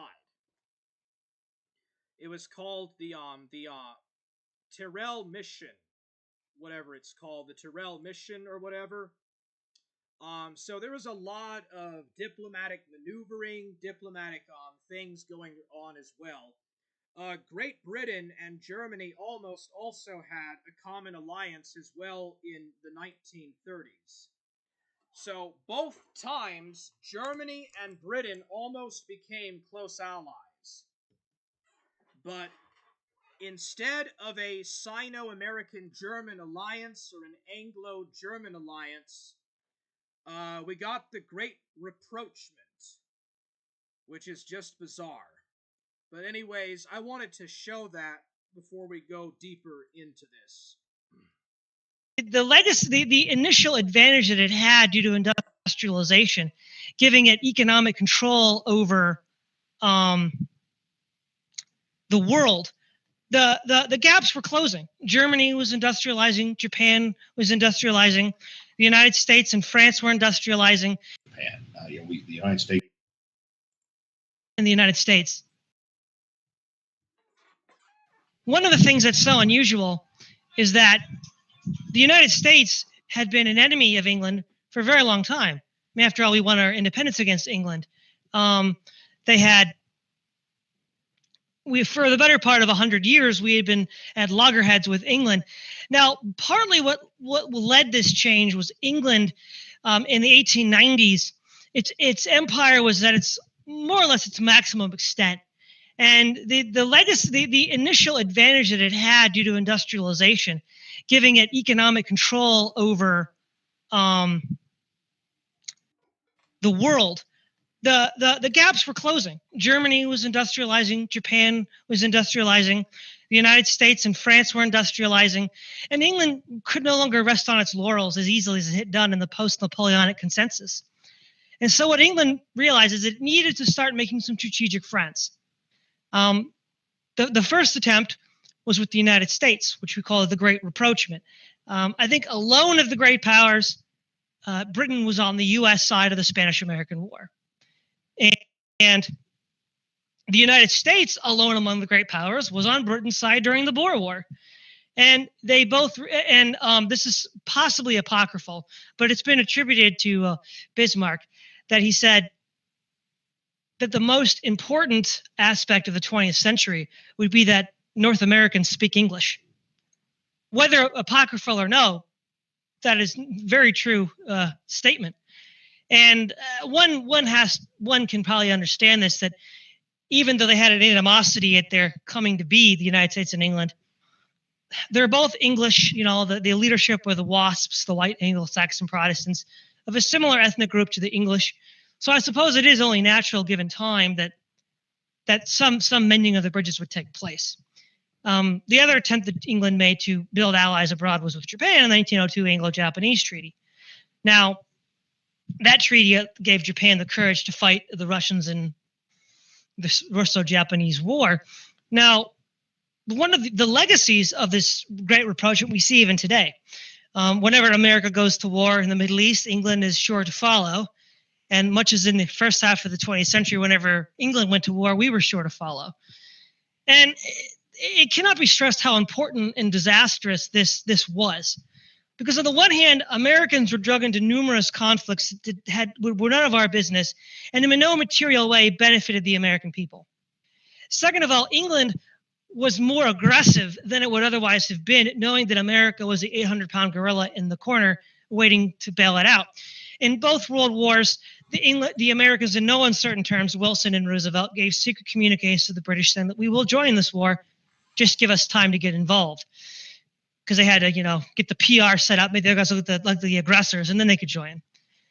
And Of course, England, now being the junior partner rather than the senior partner, is still drug along on American wars in the Middle East, which are not to England's interest either. Many Englishmen today don't support the wars in the Middle East that they've been involved in since 2003. And so there's this tremendous shift of realigning of tectonic plates of empires was really earth-shattering. And I think in large part, England's aggressive stance in the First World War would be impossible to explain without the Great Repprochement and the implied view that America would back them up. If you look at England's policy in the 19th century without American support, with America as actively a hostile neighbor, they were far more moderated in their view of Europe. They weren't going on these insane crusades to make the world safe for democracy. They tried to maintain a rough balance of power and not really keep any one power too angry at them for too long. But after the Americans come into the English corner, more or less joined at the hip, the English, you can see the change in their policy, feel more emboldened, and they're more aggressive. And that is in part explains the two world wars and England's role in them.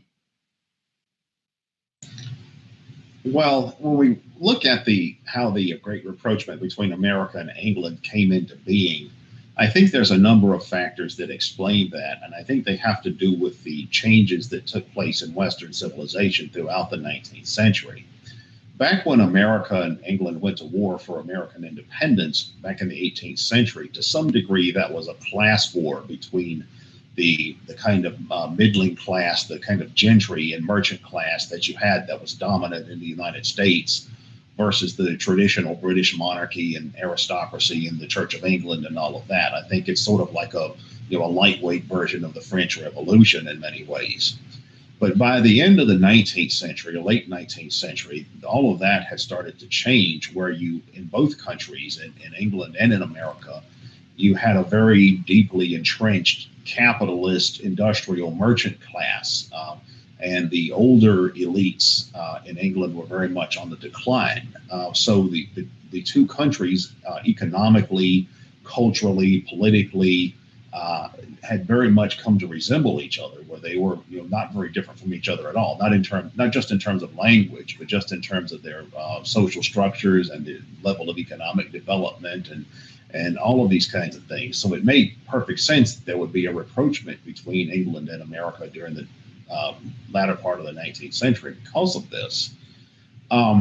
Also, as the British Empire expanded and Britain came to dominate about a third of the world, something like that, I think the Americans always viewed themselves as having an opportunity to sort of ride the coattails of the British. I think the Americans looked at it like by being allies with the British, they could actually essentially, share in the empire in many ways, and perhaps even eclipse the British in terms of dominating the empire, which essentially is what they did after World War II, after all the European nations were left in ruins after World War II. I think it's the rapprochement between England and America was actually similar to the rapprochement that happened between the U.S. North and South in the late 19th century and early 20th century, in the sense that. Okay, so basically what you see happening is the British undergo their own version of a liberal middle class, men of the middling sort revolution. The British had their own bourgeoisie revolution in 1649 and 1688, when the British ruling class, the Protestant British ruling class, got rid of their absolutist king. Previously, Britain had been an absolute monarchy, and they had a very controlled and very tailored bourgeoisie revolution. Then in 1775, 1776, the Americans have their own, even more radical Girondin Whig revolution. The Americans copied the Whig Party in Great Britain and had what basically each of the 13 states, or the 13 colonies, had their own Whig-led revolution. led by the Whig Party in each of the 13 colonies. And the men of the middling sort were revolting or rebelling against this idea of a tailored gentry, aristocracy, landed gentry, a king, or the notion of a king or a potentate, and the idea of a state church, an idea of a state guided one church, the Anglican Church or the Church of England in 1770s or in 1775 to 1783. And it was basically a middle class bourgeoisie revolution. At the time, the British were still very much a old modeled society that, other than some limited consensus in the 1600s, they were still very much run by a government that had its origins in the Middle Ages, with the Anglo-Saxons and the Normans. And Britain was still a monarchy, and America became a republic. But by the late 1800s, Great Britain had undergone the Industrial Revolution and was now ruled by an industrial bureaucratic elite. The British had become more bureaucratic and were run by a centralized bureaucracy. They were now controlled by banking elites and by capitalist bankers and tradesmen and financiers, bankers and industrialists and all of that, just like America was. And so the Americans and the British had undergone this middle class bourgeoisie led revolution.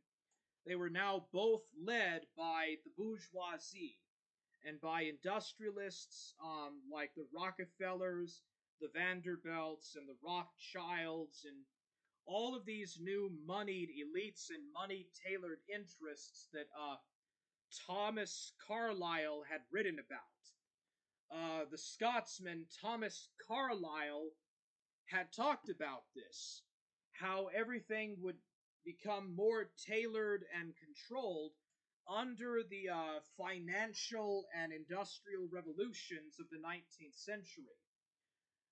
So the British industrialized, adopted a banking merchant class, or evolved into a banking merchant class, then industrialized, expanded their empire to cover 1/3 of the entire land mass of the globe, and then America did this in the Civil War.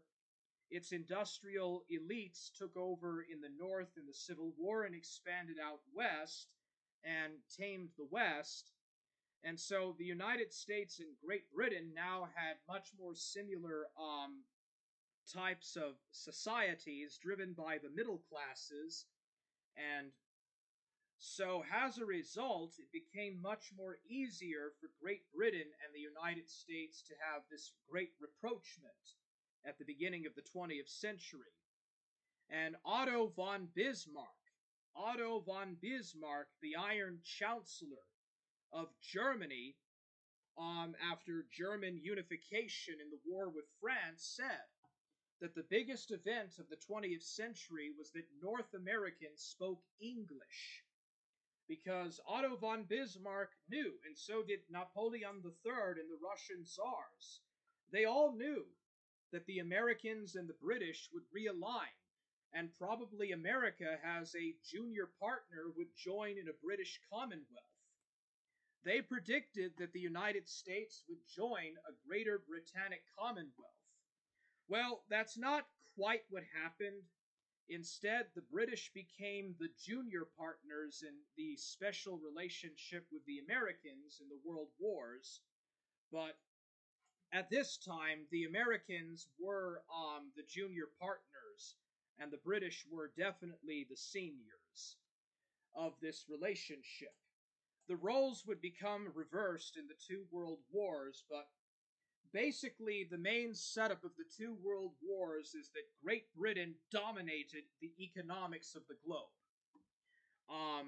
The British were able to unify very early on in 1707. They were able to dominate the economic markets of the world by 1815, And all throughout the post-Napoleonic and the post-Crimean War world, the British were the only major power to expand overseas in India, Bengal, Burma, South China, Africa, Nigeria, South Africa, Cambodia, Cameroon, Mali, and Ghana, and so forth into Africa, from the Sudan and Egypt down to the Cape, Cairo to the Cape. And the Americans realized that they would benefit a lot better growing their economic interest and concessions by cooperating and being allied with this empire and expanding America's mercantilist interests in the British Empire. And that was the origins of the Pax Americana.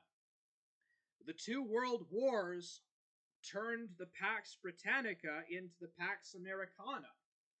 And I already showed on my channel an entire series of British-American relations in the 20th century by Adam Curtis of the BBC, which showed the decline of Great Britain in World War II and its replacement by America, and Britain's failing share in the Pax Americana. So this is basically the story of 20th century capitalism, or the 20th century capitalist powers of Great Britain and the United States. And because in 1871, Prussia unified the German states, and then very quickly afterwards, Germany rapidly industrialized and became an economic juggernaut. By 1914, Germany surpassed Britain in industrial and chemical output, completely surpassed Britain, and might have even surpassed the United States, because Germany was a very forward-looking, progressive, and very successful power in the world at the time. And so, because, they had to rival the Russians, the French, and the Germans, and the Austro-Hungarians, they finally had to turn to the United States.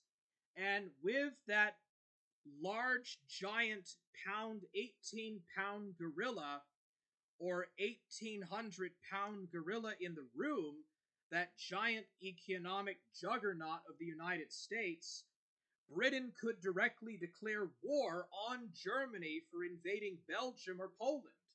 So whenever the Germans got out of bounds with the balance of power system in Europe, the British could declare war against the Germans and their allies, and they could just bring America in. In the 19th century, the British had to be much more moderate, but in the 20th century, they had America. They had a fellow brother English-speaking Protestant country that shared a direct transatlantic connection, and so the Anglo-American elites and the British Anglo elites in London, they had common interests, and they could go to war, like they did in 1914 and 1939. And that was just the sheer difference. The British could approach and have their version of the balance of power in Europe, and they could have the United States to come in as the junior partner. But with the Second World War, with World War II, it was now the British, of all people, the older nation and the more ancient culture, the more archaic culture, that became the junior partner in World War II, and it was the Americans that became the seniors. At the end of the day, I don't really think that this benefited the British that much. The British lost World War II because all of their cities and even their capital were bombed to rubble, with the Germans and the French and the Japanese. The British, even though they fought on the supposedly winning side, all their cities were bombed out just like Hamburg was. Coventry and Hamburg, Dresden and Dresden, as well as what's that place, Manchester, were bombed to rubble. Like Britain was no better off than the Germans were, and it was the Americans that were the victors of this new world order that came out of the world wars. So while the British might have been short-sighted with this rapprochement in World War I, it definitely came to backfire against them later in World War II. And then also after that with decolonization, because they had the superior advantage. And then they became the junior partner of the Americans at the end of the day.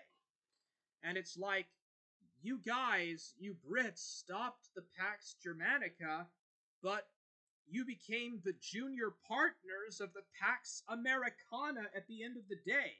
And world communism, because a lot of these formerly French and British colonies became communist countries or fell under communist dictatorships after decolonization happened. Just look at the Malaysian emergency and the Malaysian communist emergency. So much for that. Like, so much for that, man.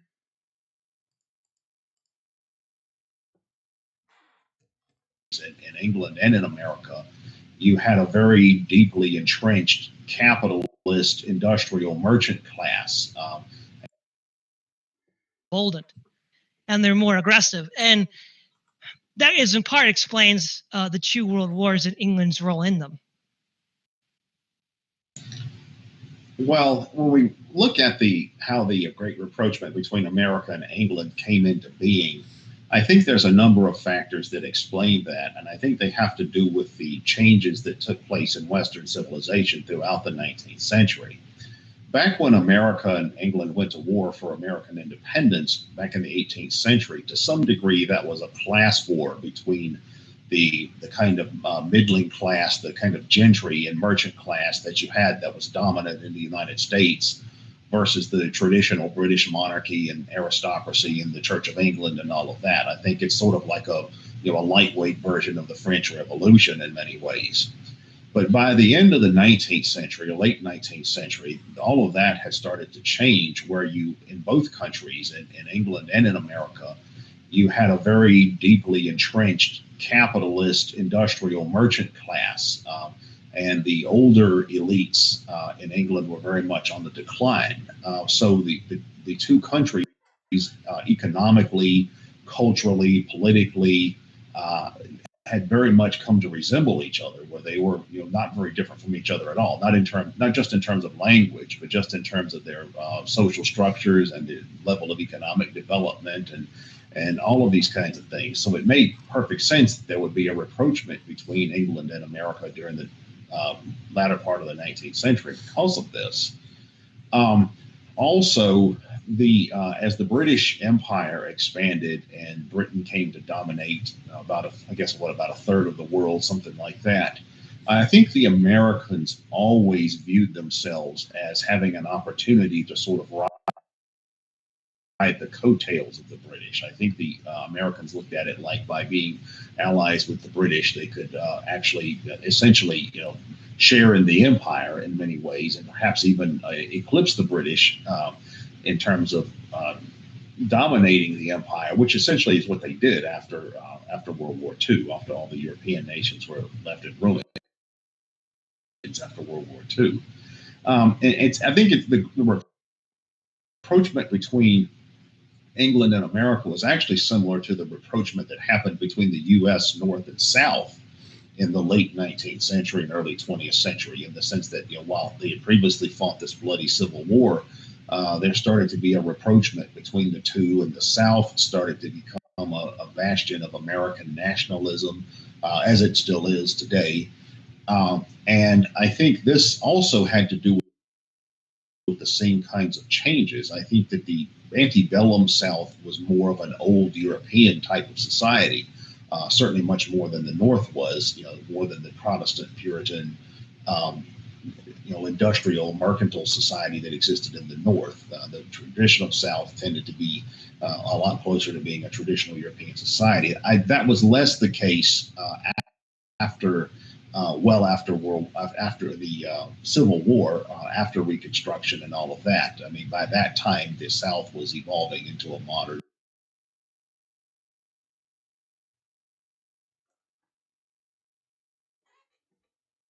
industrial capitalist society. In fact, even in the 20th century, if you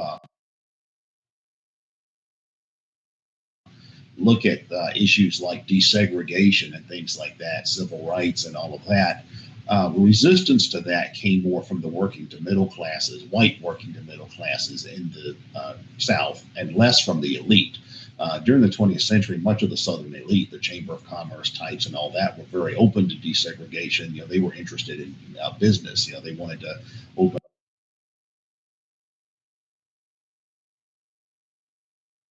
all of the South up to business from the North, and they thought that the segregation system was an anachronistic embarrassment and things like that.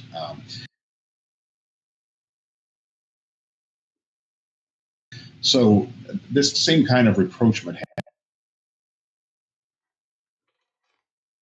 happens there as well. And this, I think,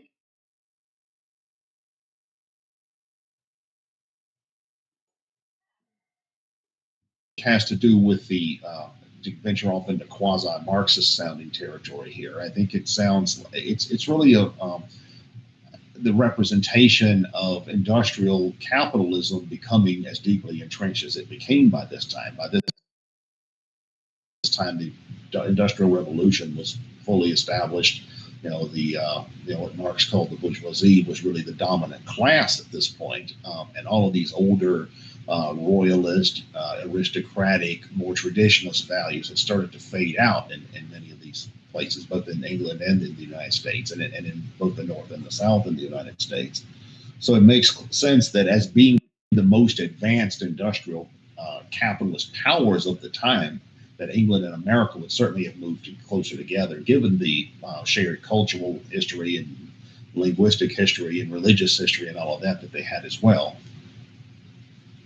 Yeah. Now, when we get to the First World War, and specifically America's involvement in it. All right, so we're talking about the Great Repprochement between the United Kingdom of Great Britain and Ireland and the British dominions over the seas and the United States of America. At the same time as there was a rapprochement with Britain and the United States after the American Revolution, there was a great rapprochement between the North and the South after the end of the Civil War and Reconstruction.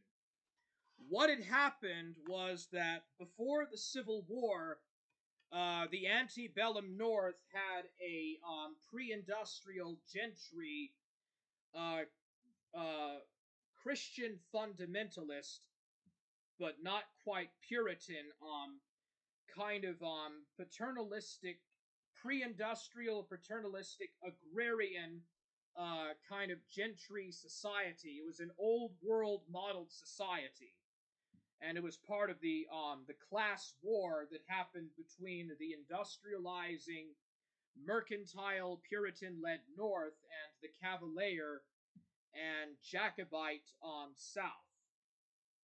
The American Civil War was our version of the Jacobite uprisings in the 18th century in Britain between the Scottish Highlander Jacobites and the Scottish Lowlander Presbyterian pro-Union, pro-Hanoverian Scottish Lowlanders.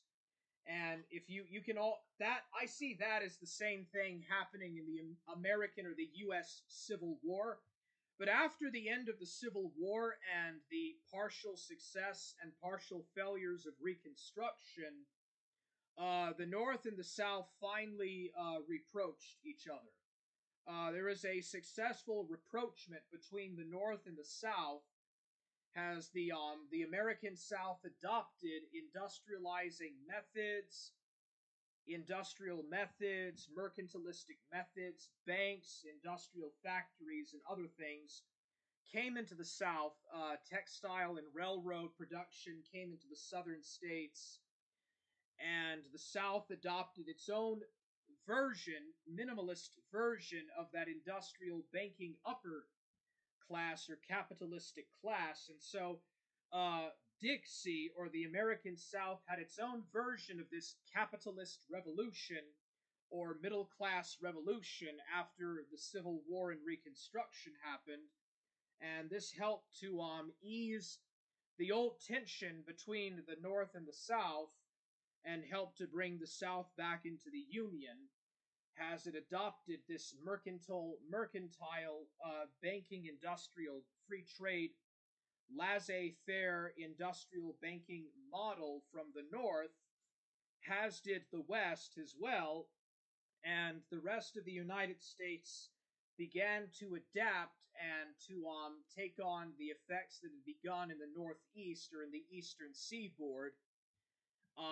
And this helped to modernize and accelerate the United States.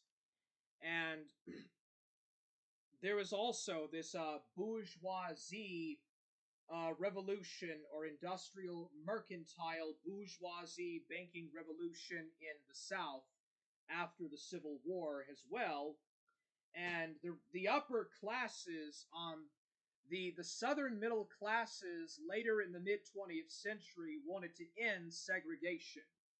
They saw segregation and Jim Crow has this backward, archaic, racist thing, and it was actually the southern working classes, the white working classes of the South, that wanted to keep segregation going, and who actually opposed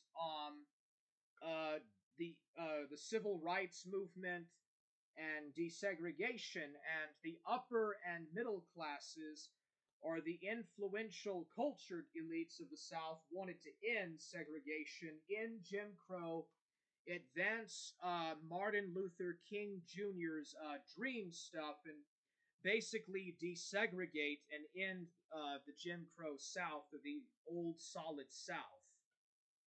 And so this was a product of that industrial, mercantile, northern model that had been put upon the South during Reconstruction and was then later adopted by the southern upper and middle classes, who in turn wanted to end segregation in its own right, as part of the northern and southern rapprochement after the Civil War. So the changes of the 19th century by the banking and industrial elites and corporate elites, and this laissez-faire, free trade, free market capitalist outlook that you see modern libertarians advocate for, changed also in Britain, the North, and the South, and led to the rapprochement between Britain and the United States, as well as between the North and the South, by the time of the First World War in 1914. So that was just kind of something we needed to go over and talk about as well. Out in many of these places, both in England and in the United States, and in both the North and the South, and to venture off into quasi-Marxist sounding territory here. I think it sounds it's really the representation of industrial capitalism becoming as deeply entrenched as it became by this time. By this time, the Industrial Revolution was fully established. What Marx called the bourgeoisie was really the dominant class at this point, and all of these older royalist, aristocratic, more traditionalist values had started to fade out in many of these places, both in England and in the United States, and in both the North and the South in the United States. So it makes sense that if you read Thomas Carlyle, by the beginning of the 20th century, the North and the South in America and Britain had moved away from a traditional paternalistic society to that of a mercantile, capitalist, bourgeois-led mercantile industrial order that had been finally put into place and was firmly established by the even before the beginning of the 20th century.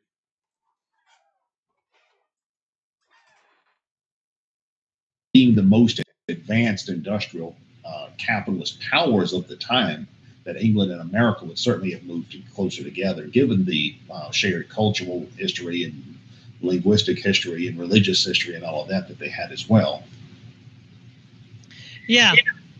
Now, when we get to the First World War, and specifically America's involvement in it, I mean, first and foremost, it's clear that America's involvement in the First World War was the result of financial investment. Anybody can read War is a Racket by Smedley Butler, the famous U.S. Marine who was responsible for exposing the conspiracy to overthrow Franklin Delano Roosevelt in the 1930s. And in War is a Racket, he basically argued, and he gave evidence for the amounts of bills that were changing hands, is that the Western Allies were losing the war. And they had borrowed a lot of money from us to prosecute the war. And we apparently calculated that the costs to go to war to recoup the war loss, the debts would be lower, more cost effective than going to war and losing money. One of the things, that's sort of where it really boils down to. Now, the other thing that it goes down to it is Wilson was a fanatical Anglophile, as were the people he hung around. That's also certainly the case. Incidents like the Lusitania and the I forget the Zimmerman telegram are of course trotted out as excuses for why, but those are merely pretexts. Anybody who sees the pretext instead of the real cause is just being naive. The Lusitania, of course, was a cold political ploy by the British with people like Winston Churchill knowingly allowing American citizens to go on a ship that would go into a war zone with the hope that it would get sunk. And then, of course, you had the Zimmerman note, which was admittedly ill-advised, but there's no way the Germans could have actually supported Mexico in any effort to give them the land that they had lost in 1848. But what's so striking, though, is the American hypocrisy when it comes to the rights of neutrals.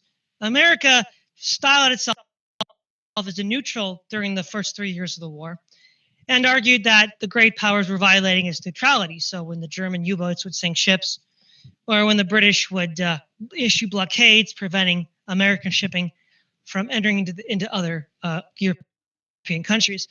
But the United States never, on principle, objected to or challenged the British right to violate the rights of neutrals on the high seas.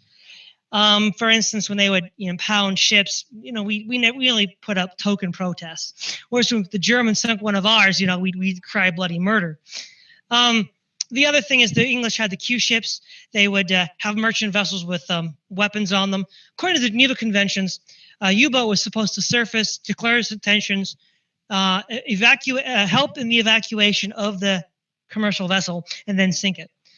Now, the British took advantage of that by placing, deck guns, if you will, on merchant ships in hidden locations. And when the U-boats would pop up to comply with the Geneva Conventions, they get blown out of the water. And sooner or later, the U-boat captains quit doing that because it was suicidal to do that. And yet the Americans made no protest at this gross, negligent violation of international rights. Furthermore, the English ships would often fly under false flags, including the U.S. flag, neutral flags. Again, a clear violation of neutral territory. But every violation of neutral rights on the high seas, the United States, if performed by the British, meekly acquiesced to. And when the Germans did it, they would scream bloody murder. Now, of course, the Germans were under tremendous duress during this whole time. And their very existence as an empire was at stake, whereas England had very little at stake. As far as even if it had lost the war, was Germany going to invade London and burn it to the ground? No, of course not. Germany lacked the means to do so, and I don't even think it had the will to do so. And so the fact that America essentially sides with the bully on the high seas rather than the nation that's being slowly strangled to death by the blockade is very telling in America's motivations and rationale to go for the war. I think also in part two is if you go back to the American Doughboys, there was a song where one of the lines was referring to Lafayette in his service to the French Revolution, and they said they came back to Paris to pay back the debts to Lafayette. So there are certain cultural connections with the French as well. They're a sister republic.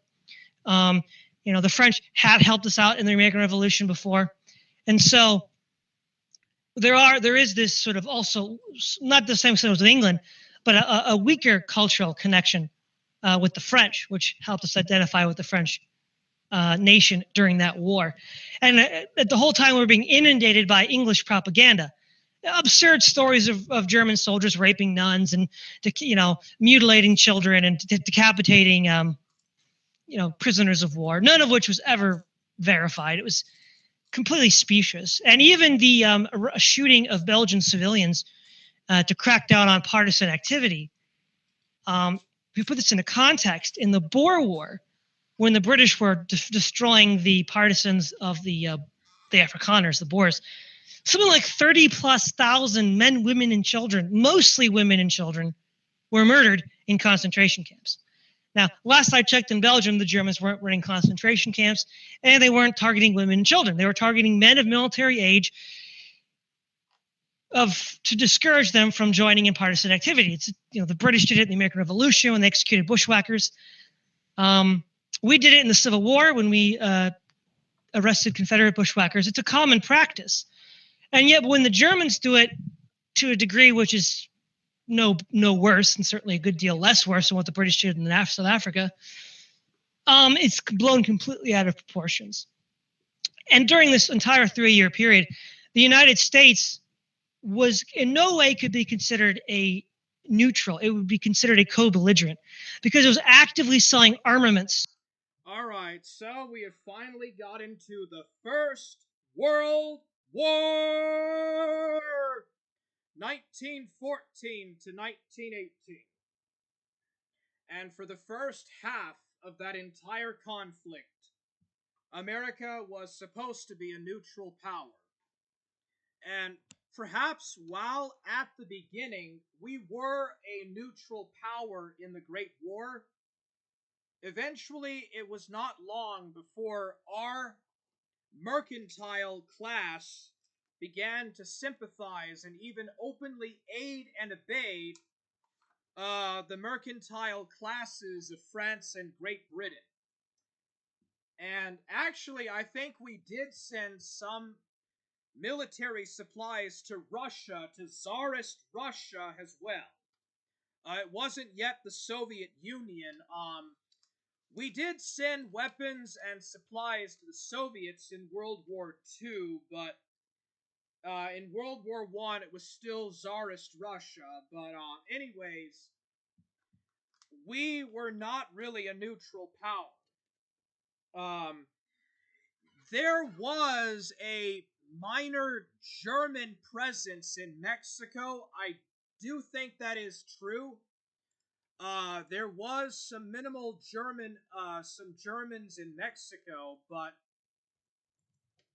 they weren't really doing much. I mean, there was French and British agents in Mexico as well. So, I mean, the idea that there were German agents in Cuba, in Mexico, in Central and South America, and the Germans were trying to go into these imperial ambitions or something, or these German agents were going into Mexico, and they were telling the Mexicans that they could reclaim all the lands in the American Southwest. I don't really think that there was necessarily that much of a German presence. There certainly was no more of a German spy presence in Mexico any more than there was a French or a British or an American presence or a Japanese presence in Mexico. I mean, come on, dude. Another thing as well, from 1910 until 1920, Mexico was going through this gigantic civil war. It's called the Mexican Revolution, and Mexico did not even have a stable government. Just like with the French intervention in Mexico during the U.S. Civil War, during the First World War, Mexico was going through the Mexican Revolution. And it was a very, like, 500,000 Mexicans actually died in the Mexican Revolution. So, seeing how the Mexicans were going through this radical civil war in the 1910s, that's actually how the current Mexican Constitution of 1917 was installed. Mexico's current government and its current parliament and constitution is from this period. But how in the world was Mexico going to, under the help of Japan and Germany, going to invade the American Southwest in World War I and take back Texas, Arizona, New Mexico, California, and several other American states, like what was said in the Zimmerman telegram? How in the world was that going to happen when Mexico was going through a civil war? Could somebody explain that to me? Like, there's no way that that was going to happen. Okay. And also, the Germans who were fighting the Russians on the Eastern Front and sending soldiers to the Middle East to help the Ottomans, and who were fighting the French, the Belgians, the Italians, the British, the New Zealanders, the Canadians, the Australians, and like a dozen other Entente Cordiale allied nations on the Western Front. 2.5 million Germans died in the First World War. How in the world were the Germans going to do that and also send a field army to America to invade America's southern border? How in the world were the Germans going to invade through Mexico into the American southern border? It's completely ridiculous. So, this is quite interesting because the Germans are Caucasians, like the Americans, right? And it's ridiculous. Like, for the first 3 years, America was neutral in World War I, but inevitably, especially because of Woodrow Wilson, who was a Democrat president, he was going to draw America into World War I no matter what. For one thing, the British and the French, and I think the Russians also, and the Italians, were deeply in debt because of munitions purchases they had made with America. If America had stayed neutral, the British, the French, the Russians, and the Italians were never going to pay back their debts that they had gotten from the munition and weapons purchases they had made with American industrialists in the United States, because America was safe from bombing and from raids and from turning into another front or a battlefront. So the British and the French could have all of the munitions that they needed, their munitions, built and manufactured in the United States, and then sent across the Atlantic for their field armies on the Western Front.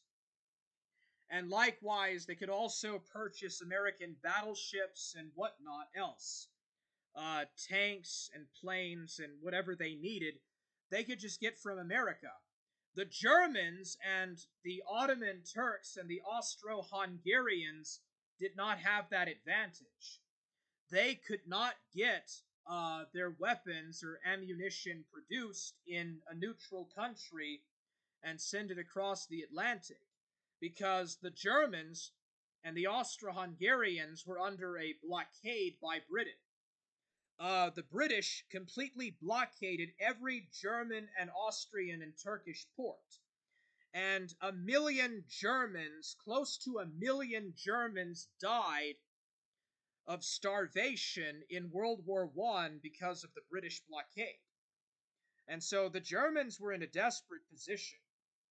And so, for one thing, if you read War is a Racket, a book from the 1930s,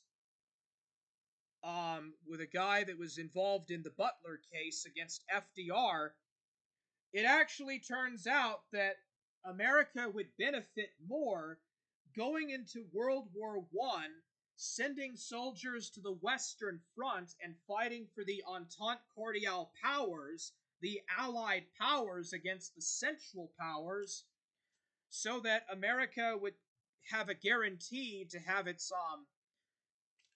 credit paid back for the munitions and weapons purchases by France and Great Britain.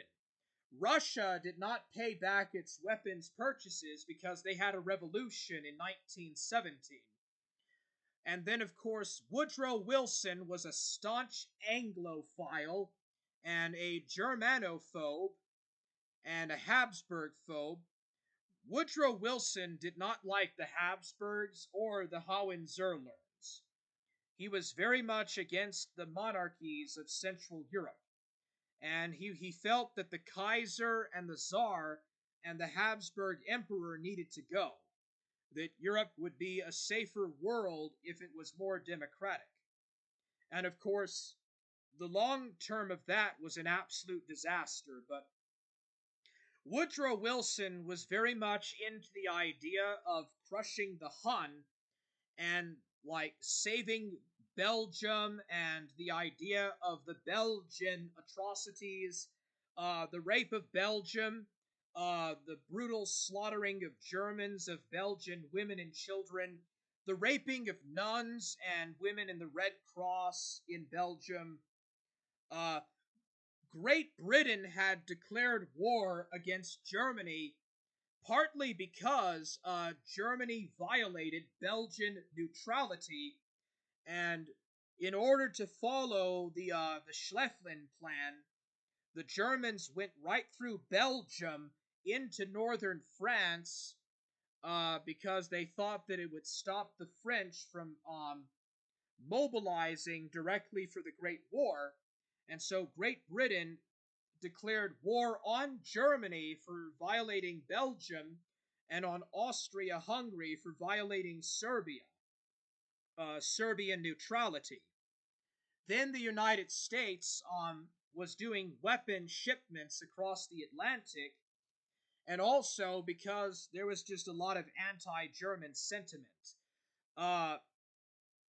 There is a very staunchly pro-Anglophile and anti-German sentiment, a vehement anti-German sentiment that would also come back in World War II as well, because the Germans were called barbarous Huns.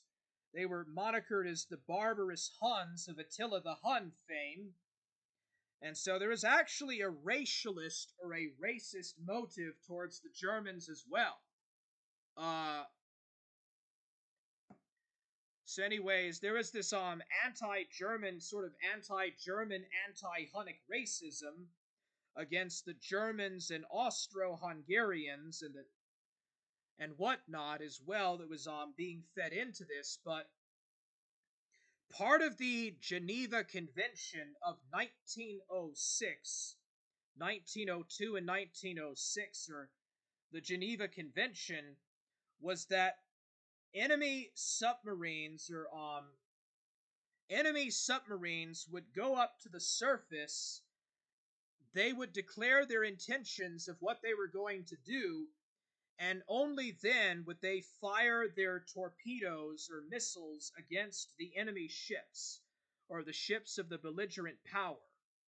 And the Germans were doing this at the start of World War I, but the British took advantage of this, and they immediately fired on and destroyed the German U-boats. So because of this, and because the British were taking advantage of this, the Germans stopped doing this. So the Germans and the Austro-Hungarians stopped putting their ships, surfacing their U-boats, declaring their intentions, and just started shooting torpedoes under the ocean, under cover of being undersea. And so, as a result of this, the Germans started doing unrestricted submarine warfare, and the Americans said that it was an uncivilized and barbarous behavior to do this. And this only happened because the British violated the Geneva Accord, or violated the Geneva Accord in both world wars. But anyways, that was the origins of the doctrine of unrestricted submarine warfare. And also, the thumbnail of this stream is a German U-boat firing onto a neutral American liner at sea during these years. So, between 1914 and 1917, America got much more involved in the face of the Great War, to the point of finally just going to war. So Woodrow Wilson was pushing America to go into World War I. Woodrow Wilson was looking for any excuse to get into World War I and to send American GIs, or American doughboys, into the war as soon as possible in France. And there was a lot of cultural similarities between America and France. America and France were sister republics. There is a World War I song that the doughboys would sing about Lafayette. Here we are, Lafayette. We're paying back your debt, because the French general Lafayette was a French aide-de-camp to Washington's staff in the American Revolution, and the French sent supplies and stuff for the Americans in the American Revolutionary War. And so the idea was that America was paying back its debt by helping the French Republic in its defense against German barbarism, or Hunnic barbarism, or Teutonic barbarism in World War I, against notions of Prussian militarism. So the initial incident in the Great War for America's involvement was the German sinking of the British HMS Lusitania, and the Zimmermann telegram that promised that Germany would support Mexico taking back the Southwest. And so the assertions for going into World War I were extremely tenacious at best. But nevertheless, these were considered to be barbarous Prussian militaristic provocations, and that America had to join the war for democracy to fight on the side of the civilized powers. And in World War I and also in World War II, the barbarian invasions of the Roman Empire of the West in the 5th century by the Goths and the Germanic barbarians was utilized as propaganda.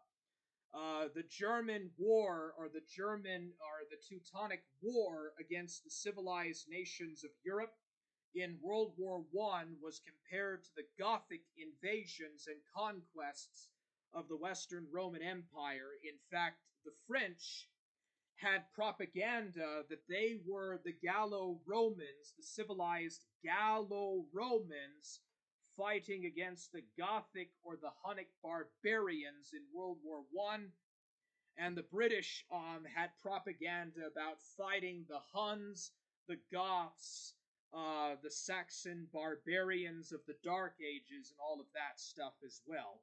And it got into American propaganda as well. In fact, there was this one propaganda picture that if Germany won World War I, they would invade and conquer the United States and call it New Prussia.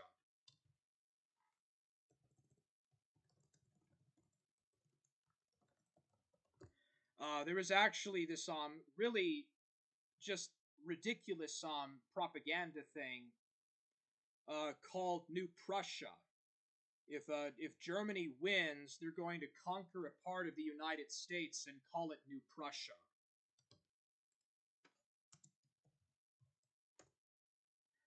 So there was this kind of fear.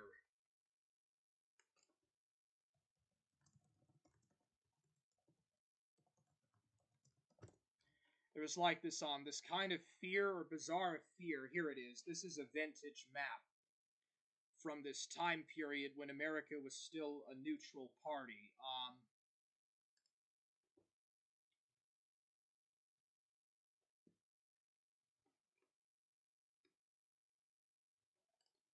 Let's see here. There's this fear, this major fear that if Germany wins the war, the Germans are going to invade a part of Canada and the United States and call it New Prussia. The New Prussian or New Germany. And that Americans would all be forced into this small corridor, I guess in the American West or something, and that Americans would only have this small landlocked corridor in North America. Here it is.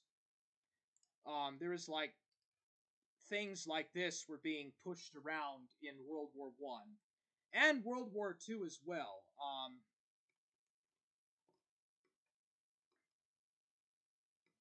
Here it is. Propaganda was being pushed around with ideas like this, that Germany was going to partition the United States with Mexico, Japan, and Austria-Hungary, and it would be called New Prussia.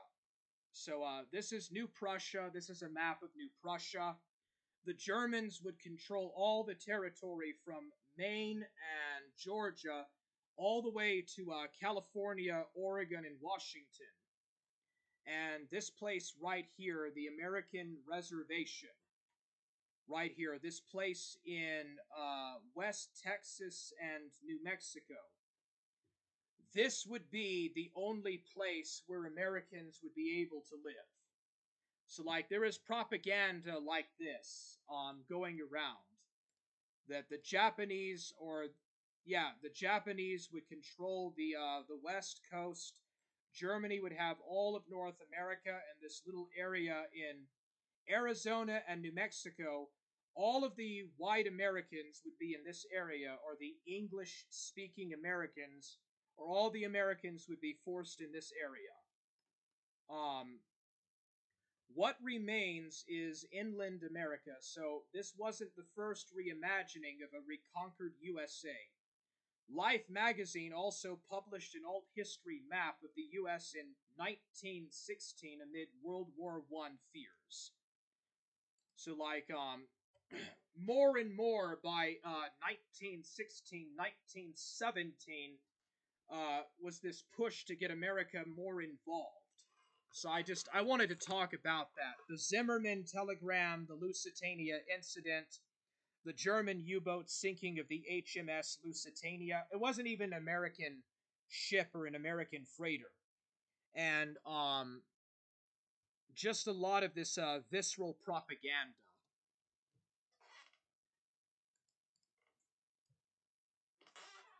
Soldiers raping nuns and mutilating children and decapitating. Oh yeah, there's also these recordings of atrocities in Belgium, in German-occupied Belgium, and stuff that was going on. Some of that was true, though. Like, some of the rape of some of the Belgian atrocities were true, to a degree, but they were just, like, the publications were, just very incredibly, disparaging about the German barbarians. Prisoners of war, none of which was ever verified. It was completely specious. And even the shooting of Belgian civilians to crack down on partisan activity. We put this into context. In the Boer War, when the British were destroying the partisans of the Afrikaners, the Boers, something like 30+ thousand men, women, and children, mostly women and children, were murdered in concentration camps. Now, last I checked in Belgium, the Germans weren't running concentration camps, and they weren't targeting women and children. They were targeting men of military age to discourage them from joining in partisan activity. It's, the British did it in the American Revolution when they executed bushwhackers. We did it in the Civil War when we arrested Confederate bushwhackers. It's a common practice. And yet when the Germans do it to a degree which is no worse, and certainly a good deal less worse than what the British did in South Africa, it's blown completely out of proportions. And during this entire 3-year period, the United States was in no way could be considered a neutral. It would be considered a co-belligerent because it was actively selling armaments to the Allies, specifically Britain and France, and none to the Germans. And in fact, the Germans were far better prepared for the war at the onset industrially. And if the Americans had not made massive arms sales to the Allies in the early years of the war, any attempt of Western Allied resistance to the Germans would have been severely hampered and would have been limited mostly to defensive activities rather than the great offensives that we saw at the Somme or in the Aisne River region in 1915. None of those things would have been possible without the massive American aid prior to their own industries getting up to speed. And so really, America never was a neutral in World War I, had always declared its intentions for England, privately and implicitly publicly. And it was only a matter of time before America got involved in the conflict on the side of the Allies, against the wishes of most American people. This kind of gets back to the secret cabal that Kennan talks about in the Spanish-American War. People at very high levels who are planning actions without consulting the American people and leading to results that are actually in direct conflict with what the interests of the American people actually are. Yeah, I think that's a pretty good overview of what actually led the United States into the First World War. And I think that some of these other factors. Yeah, so, and it was just insane, dude. Like, in the War of 1812, when the British were impressing our sailors and stuff, we got mad at that. And we were trying to do everything we could to start up the War of 1812. But in World War I, it was just the opposite. Whenever the Germans would sink our ships, we would cry bloody rape and bloody murder about it. And then whenever the British would blockade or keep our American vessels from going into waters that they blockaded, we said absolutely nothing. So there was clearly a bias going on towards the Germans and a favoritism towards the British and the French. And then, of course, in the American Revolution, the British would kill bushwhackers, and the Union killed Confederate bushwhackers in the Civil War, and that was going on. And then, of course, in the Boer War, the British would put the Boer women and children into concentration camps where they would die of diseases and starve to death, and, very little was said about it. Probably a higher proportion of Afrikaners died in the South African War than Belgians did in the First World War. Yet these atrocities were on the front lines of newspapers, just like in the Second World War. And it was completely overblown and just completely blown out of proportion by the elites that ran the United States. But there was definitely an interest to get into World War I without a doubt. With the Lusitania incident, the Zimmermann telegram, and just all these incidents over the 3 years of America sending armaments and munitions to the Western Front for the Allies. Had not the Americans done this, had the Americans actually stayed a neutral power, the Germans were probably going to win the First World War, just like they were likely going to win in the Second World War as well. The British and the French did not have the manpower or the industrial capacity in the First World War to really withstand the Germans. But because the British and the French knew that America would eventually be coming in, they pretty much had that as a guarantee. All throughout the summer of 1915, you have these great, gigantic, titanic battles. The Battle of the Somme, the Battle of Passchendaele, the Battle of Passchendaele, the Second Battle of the Marne, or the First and Second Battles of the Marne, and just these massive, gigantic battles where tens of thousands and even hundreds of thousands people died. I think like 500,000 or close to 1,000,000 Frenchmen died at the Somme, and like 130,000 British fought in the Battle of the Somme, and like 30 to 40,000 British died at the Battle of the Somme. There would have been much more limited engagements, at least on the part of the British and the French, if they knew that America wasn't going to send them munitions. So the promised entry of America is what motivated and promoted the British and the French to lead these great casualties in these great battles of 1915 and 1916. And likewise, the Germans having to push back and put up the brunt of this European, what effectively was a European civil war.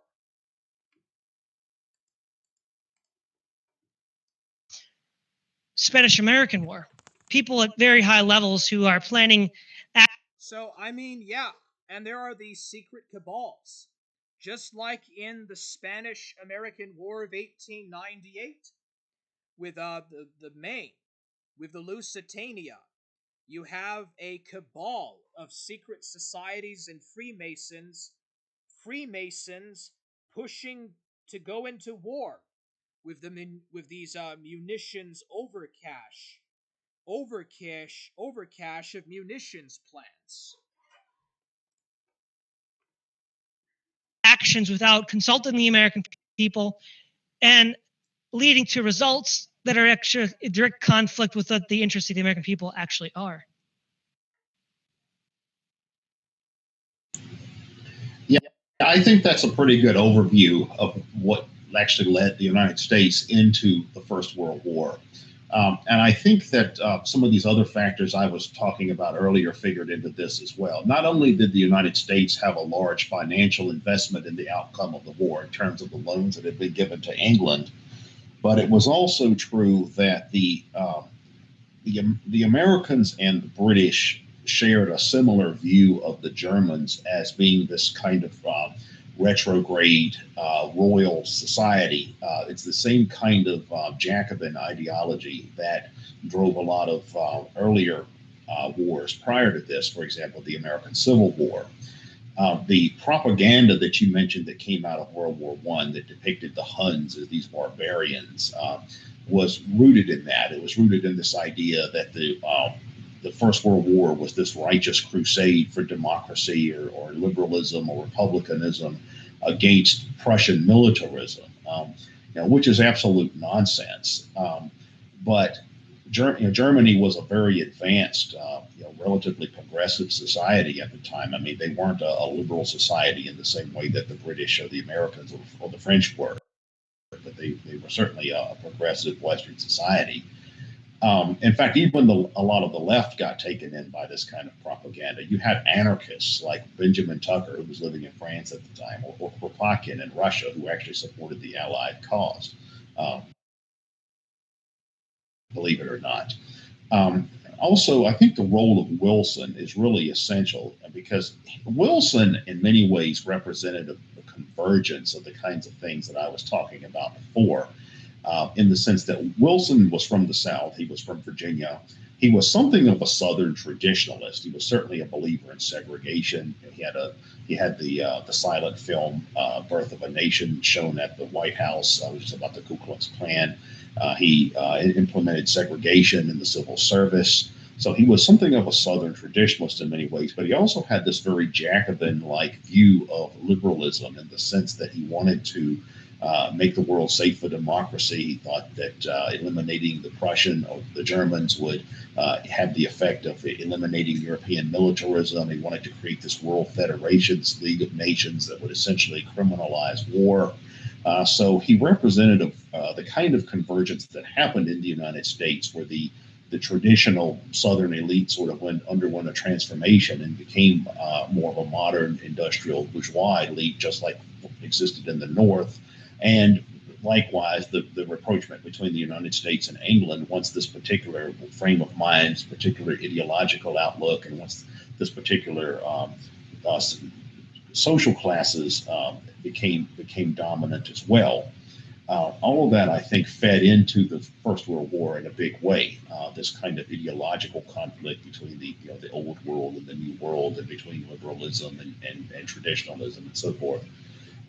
Also, once again, I think a big part of America's motivation for entering that war was simply being main chancers, not only in the sense of the financial investment that had been made in terms of loans that had been given to England, but also the fact that the Americans, I think, saw themselves as having a greater chance of becoming a major world power and a dominant world power by throwing in their lot with England. I think that the Americans were concerned that a European continent that was dominated heavily by the Germans would have undermined their own chances as far as becoming a world power, an international power. I think they thought it was a lot easier to ride the coattails of the British and eventually eclipse the British than it would have been with the Germans. And they were probably right in that assessment. I mean, if you're an American policymaker and your goal was to develop the United States into a world empire, then certainly I think strategically aligning yourself with the British would have been better than hoping for a German victory in that particular war.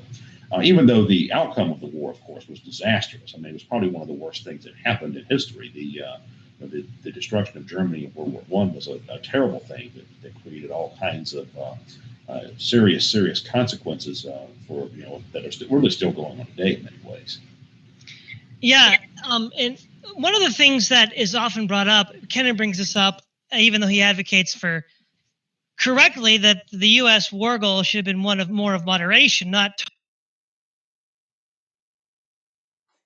total victory, but a maintenance of the balance of power.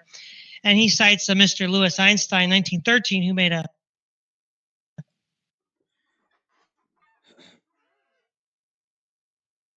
Yeah, so World War I really set the tone for the 20th century. In fact, World War I is the great catastrophe of the 20th century. The Second World War, the Russian Civil War, the Spanish Civil War, the Cold War, the Korean, the Vietnam Wars, the War on Terror, the Balkan Wars, the Yugoslav Wars, all of those, and the Middle Eastern Wars all have their origins in this conflict. Like fascism, communism, Bolshevism, and Islamic radicalism, it all has its origins out of this. Even the U.S. civil rights movement actually was started by American involvement in this war. Because this war for so-called democracy was a catastrophe. And this is why, like, universally on both the right as well as the left, Woodrow Wilson is deplored and hated because he was a racist. The left don't like him because he was an open white supremacist and an Anglophile, an Anglo-Saxon Protestant supremacist, I should say. And the right don't like him because he was basically a radical Jacobin. But the roots of this kind of anti-German hatred and sentiment was rooted in the Jacobin ideas, or the radical Jacobinism that we kind of went over and talked about during the American Civil War, where the Yankees or the Northerners saw the South has a backward kind of semi-monarchist, gentrified, just kind of backward anti-Republican, anti-progressive force. Well, similarly, the Germans, the British and the Americans saw the Germans as a backward, retrograde, monarchical institution, a retrograde, old world system, pre-modern system with the Prussian monarchy, the Hohenzollern monarchy has backward, retrograde, pre-capitalist, pre-modern, just this backward feudal entity that needed to be brushed away in the progress of history and the progress of democracy and republics, with America trying to champion and spread the idea of republicanism against the ideas of backward monarchical tyranny and anti-modernity, or this backward autocracy. The Germans were seen as this backwards autocracy, this kind of backwards monarchical autocracy, and just this old world system old world modeled society, feudal society that was backward in the minds of these American progressives. This was the golden age of American progressivism and women's rights and prohibition and temperance, after all, at the same time that was also going on. And then, of course, that could be a rallying cry. Another thing, too, was the American loans that the Americans had given the British and the French loans. They had also given the Russians loans as well. And there is concern that the British and the French would not pay the loans back if America stayed neutral. So America also wanted to go to war, so that the British and the French could pay back their loans. There was a lot of talk about a worldwide federation. H.G. Wells actually discussed and talked about this war against Prussian militarism or German militarism, has a war to spread the interests of democracy and a world federation, a League of Nations, and world peace, where different countries could come together to voice their matters in a League of Nations and all this other stuff. And also, the Americans could finally, for the first time, spread their economic mercantile tentacles into Europe proper. America was completely locked out of Europe. Finally, by getting into World War I, American business and American banks and companies could actually open up shop in Europe.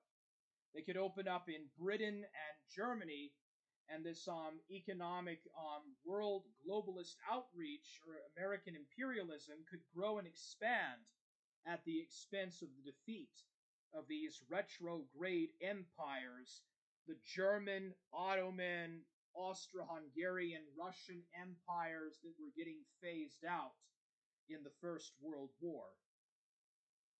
In this just kind of histrionic, hysterical mania that was gripping the Western Allied powers at this time, or the liberal democratic powers, in the sense that they wanted to spread liberalism and democracy, and the Germans were seen as illiberal, reactionary, backward, and retrograde. And now is the time to spread this Jacobin liberal revolution, spread liberalism and Jacobinism throughout the world with the Freemasonic societies, the Freemasonic clubs that pushed these ideas since the French Revolution in 1789 and so forth. And then also to spread American economic dominance into Europe and the rest of the world,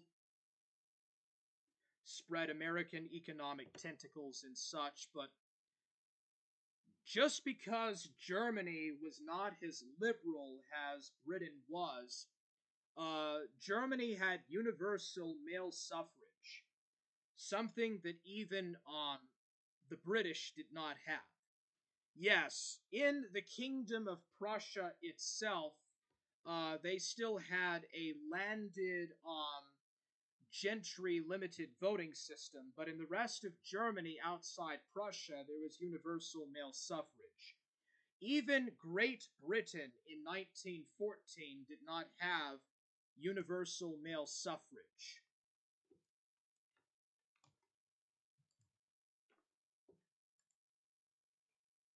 Than hoping for a German victory in that particular war. Even though the outcome of the war, of course, was disastrous. I mean, it was probably one of the worst things that happened in history. The destruction of Germany in World War I was a terrible thing that created all kinds of serious consequences for that are still.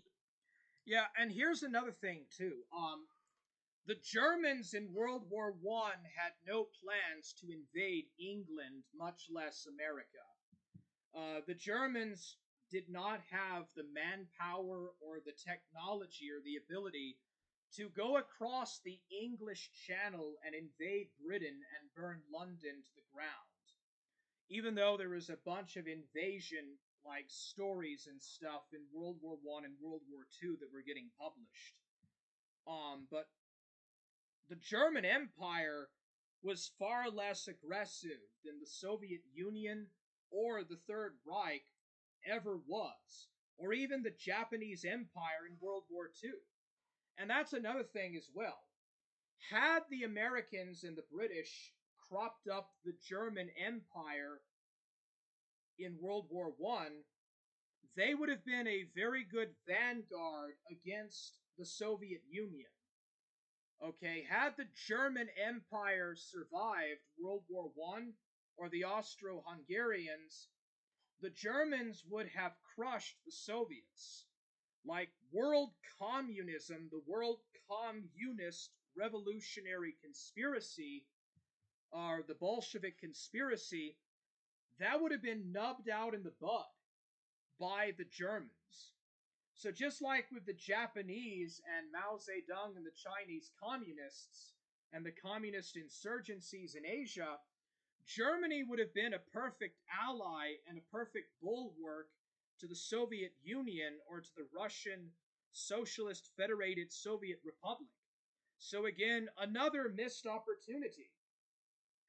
You know, all because the Germans just weren't as posh or lib as the Brits, or they weren't a republic like the French.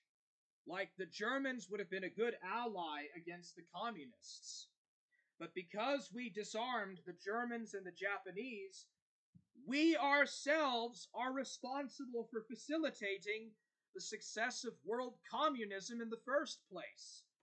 There would have never had to have been a Cold War.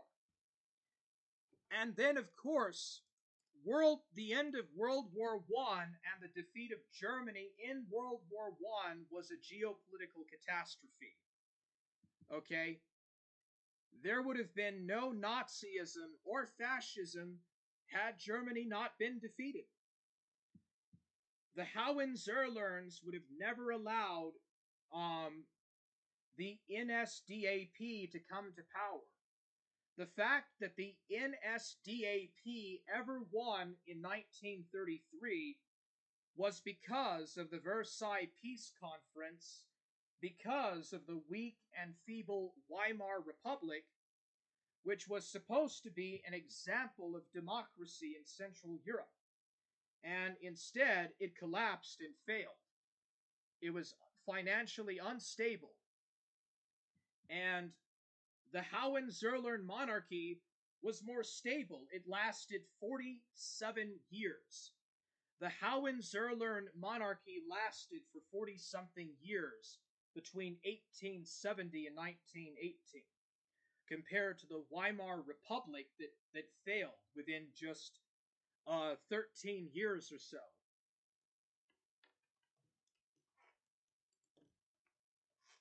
Than hoping for a German victory in that particular war. Even though the outcome of the war, of course, was disastrous, and I think that the Americans were concerned that a European continent that was dominated heavily by the Germans would have undermined their own chances as far as becoming a world power, an international power. I think they thought it was a lot easier to ride the coattails of the British and eventually eclipse the British than it would have been with the Germans. And they were probably right in that assessment. I mean, if you're an American policymaker and your goal was to develop the United States into a world empire, then certainly I think strategically aligning yourself with the British would have been better than hoping for a German victory in that particular war. At the end of the day, just ask yourself this. What would have been a better outcome for Western civilization? A German-dominated Europe or a Soviet or Russian-dominated Europe? It's just all because the British did not want the Germans to have any seaports on the English Channel, for fear that the Germans would economically supersede England's trade policy and disrupt Britain's ability to trade with the rest of the world, or because they were afraid that the Germans could directly invade or shell or bombard the English coastline from like northern France or Belgium, and because the Americans did not want the Germans to dominate the continent of Europe or to have any influence in the Western Hemisphere or the Atlantic. But at the end of the day, the outcome was the Bolshevik Revolution. Like, the ultimate outcome of World War I was a weakened Germany and the Russian Bolshevik Revolution. Even though the outcome of the war, of course, was disastrous. I mean, it was probably one of the worst things that happened in history. The destruction of Germany in World War I was a terrible thing that created all kinds of serious consequences for that are really still going on today in many ways. Yeah. And one of the things that is often brought up, Kennan brings this up, even though he advocates for correctly that the U.S. war goal should have been one of more of moderation, not total victory, but a maintenance of the balance of power. And he cites Mr. Louis Einstein, 1913, who made a prediction of what a war would do to Europe if the balance of power were fundamentally altered, which he was largely correct. But here's the thing: there's this sort of like almost atavistic attachment to saving England, and American policy after the Great Repprochement. Now, given the disastrous consequences of fighting 2 wars to save England, you have to ask ourselves, why was that even a great concern to the United States? Because first of all, if England had even lost World War I, they weren't going to be conquered. They would have been weakened, but they wouldn't have been conquered, and the empire would have been largely intact. So it's not like England was going to cease to be as a great power. A defeat in World War II might have been a little more severe, but again, the Nazis were not in no position to invade England. It doesn't seem to be in the long run a very intelligent thing to do. But the real catastrophe, as you hinted at already, was the fallout. The rise of international communism and Bolshevism in Moscow, the loss of millions of Europeans' lives that were completely just evaporated. What great scientists, artists, musicians, theologians, men of letters could have been born and existed had this catastrophe not happened. And after the war had started, rather than ameliorating the conditions, we stoked the flames of the fire, making sure the worst possible outcome did happen, the rise of communism in Russia, and then laying the seeds in other parts of the world, like in China and in the Orient and in even Eastern Europe, for the Soviets to then, in the next war, expand well beyond the Eurasian landmass and limitations. See, Russia is a great power, has never been a naval power. Even under the brief period of the Soviet Navy in the 70s and 80s, it was kind of a one-trick pony, right? If they lost the first throw of the dice, they weren't going to win the naval war. And their ships were of an inferior quality to our own, even if they were more numerous. What gave Russia such a unique advantage in the Cold War was not its naval might, because like I said, up to the 70s and 80s, it didn't have any. It was its ideological might. It could project power all across the world through pure ideological projection, something that Tsarist Russia could never have done. And so, due to a whole host of factors. So what you did was you turned a relatively threatening, retrograde nation, which could be contained and could even be negotiated with in many senses, into a international juggernaut that threatens civilization itself. I mean, it's literally the worst possible outcome that could have been easily avoided at so many steps. The Middle East, the train wreck in the Middle East that we deal with today, is still the result of World War I. There's this famous, there was this one, I think, Vice interview where they interviewed a ISIS fighter, and he was standing, with one leg in Iraq and one leg in Syria, and he said, "Today the Sykes-Picot Treaty dies."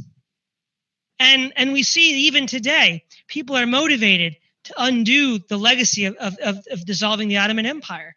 In the 90s, the breakup of Yugoslavia, a creation of the First World War, led to the ugly conflicts around there. There was the genocide in Bosnia. There was U.S. intervention in Serbia and Croatia and Bosnia. And really all for what? What was this, Kennan asks a very good question at the end of the article on the First World War in his lecture. Was he's even talking back from 1950, looking at the world wars in general. Given the tremendous cost and loss of life, was it worth for the Americans and the West in general to have gone through these conflicts the way that they did? Because whether you talk about the Kaiser's Germany or Nazi Germany or Imperial Japan, how the Allies, America and Britain, responded are just as important as how they responded.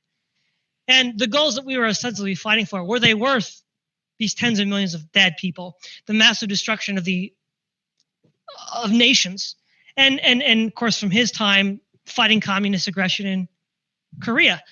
And I think any sane person would have to say no. I mean, hundreds of millions, tens of millions, if not hundreds of millions of lives were lost in conflicts that rippled out from the Great War itself, and then wars that were subsequent to that. And the fact that we're still living with that today, the partition of the Middle Eastern countries is a result of the First World War. The Yugoslav difficulties, or the former Yugoslavia, was a result of the First World War. And the current crisis in Asia is a direct result of we have against China and with Taiwan and North. All right, so we're now at the halfway point. So we're at the halfway point. That was the first half. So all of this idea about fighting Prussian militarism or like German imperialism, because this is not even German fascism. Okay? Forget about the Nazi, like the cold-hearted, steel-faced, just absolute robotic-faced Nazi stereotype of World War II. This is World War I. And already that idea of like this cold German Korea. robot. And I think like, forget that. Like, this is not even the Nazi stereotype. This is just that cold robot, German robot stereotype. Not even Nazi, because this isn't even World War II yet. So already in World War I, you have this stereotype of the Germans, or the Austrians and the Hungarians in this manner. And the motive, you could look at the motivations and the causes of World War I, but just think about the outcome and the catastrophe that the Great War or the First World War had for the rest of the 20th century. 10 million people died. 2.5 million Germans died in World War I. 150,000 or 160,000 Americans died. 1,300,000 British people died, or about 900,000 British and Commonwealth soldiers died, and about 2.5 million Frenchmen died. Okay? But on the whole, 10 million people died in the First World War. And this war is still viewed as like a war for democracy or something. But I would say that this was probably the worst geopolitical disaster of the modern age. In fact, I think that this is actually a worser conflict in many ways than the Second World War. Yes, the Second World War was bad, and I will cover it too. And in many ways, the Second World War was even worse and even more dreadful and horrible than this war. But it was the geopolitical catastrophe of the 20th century. Our age, our day, the day that we are alive and live now is because of World War I, further exacerbated by World War II. The defeated Germany of this war, Germany would have been the perfect bulwark in the West against communism. Whether the Kaiser's Germany or the Third Reich, the mid-20th century Germans, if you want to call it that, it would have been a bulwark against Stalinism. As would have Hirohito's Japan. I think that finally, now that the boomers, the boomer, doomer, Cooper rumors, the boomers are finally dying out, and the people born close to the time of the Second World War are finally coming of age and dying out, you finally see the real truth about the outcome of the world wars. They were not fundamentally good, and they were not positive for the history of man. And I will talk about this. I will cover this further. Germany, the Ottoman Turks, the Austro-Hungarians, and the Japanese would have been a bulwark. They would have been the perfect bulwark against the Soviet Union. We destroyed the very people on the Western periphery who would have defended and protected Western civilization. We made a horrible mistake. The greatest and the worst, of course, probably the greatest catastrophe of the First World War is communism. The world communist conspiracy that came out of 1917 with the Bolshevik Revolution. Some 15 million Russians died in the Russian Civil War. Let me see. How many Russians died in the Russian Civil War? This would not have even had to have happened. Okay? 7 to 12 million people died in the Russian Civil War between the Reds and the Whites. So, and then, another 40 million under Lenin and Stalin. And then another 20 million in the Great Patriotic War of 1941 to 1945. You would have had a mildly aggressive, antagonistic Tsarist Russian Empire that had no real ideology besides being the Third Rome and expanding world orthodoxy, versus the Soviet Union, which had nuclear ICBMs in the late 1960s that could have easily hit the American West or East Coast. And by the early 1980s had enough stockpile to probably bomb every American major city by the early 1980s. You have the Soviet Union. And then you have the Middle Eastern conflicts. I'm going to talk a little bit more in the second part of this period. We'll talk more about World War I led to the foundation of Yugoslavia. The Yugoslav, or Yugoslavia. And then the ethnic tensions and the ethnic genocide of the 1990s in Yugoslavia. Direct result of World War I. Islamic fundamentalism, ISIS or the ISIS or ISIL state, the Islamic State of Syria and Iraq, and the Diadia or the Dahadia or ISIS, and like just Al Qaeda and the Taliban, all of that was a creation from the collapse of the Ottoman Empire. If the Ottomans were still around, the Middle East would be more peaceful. Instead, because the British and the French split up the Ottoman Middle East, they basically created the pretext for these jihadists and the Ba'ath Party to come to power in the first place. So, I will cover more of this in much better detail as we finally talk about the net results of World War I and the Russian Revolution and the Russian Civil War. And I'm going to go into Anthony Sutton's stuff about Wall Street and the Bolshevik Revolution. I will hope to see you there then. So I'm now going to go to chat. So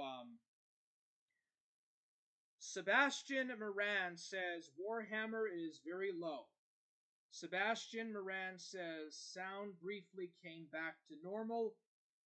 Sebastian Moran says sound back to normal. Warhammer, good news.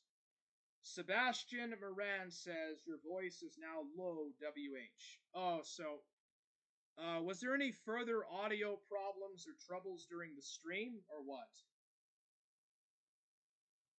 Alright, Sebastian Moran, it's incredible how many fell to the yellow peril mind control propaganda. The Japanese and the Chinese are white. Oh, wink, wink. Code of Truth says, I don't think that they are blank. The Germanic tribes aren't white. We was Aryans. Calling Germanic people white is racist. It's Aryan. Chinese are blank. I am blank blank, and they are the same color except they have blank blank. Some maybe be to the size of China, some might be blank blank etc. They are not that word I can't say. They are the blanket term racist towards Germanics. Okay, dude. I can't read this kind of stuff on YouTube. I have to be very freaking careful with what I say on YouTube. Code of Truth says... Sebastian Moran, where do the Japanese come from? Some say a lot of, blank blank. Dude, I can't cover that stuff. It's not PC for YouTube. Yes, I've heard the same stuff, Sebastian. I think you're referring to the Ainu people, though. They were described by anthropologists. Okay, I can't talk about that stuff, dude. I cannot talk about that kind of stuff on YouTube. Here is an article describing the correlation between the Ainu and Basque people. Okay, I posted, we could have had a constitutional monarchy without a vehement Calvinist American Revolution. We could have gotten rid of slavery without a civil war like Brazil, and stopped communism by letting Germany and Japan do all the work for us.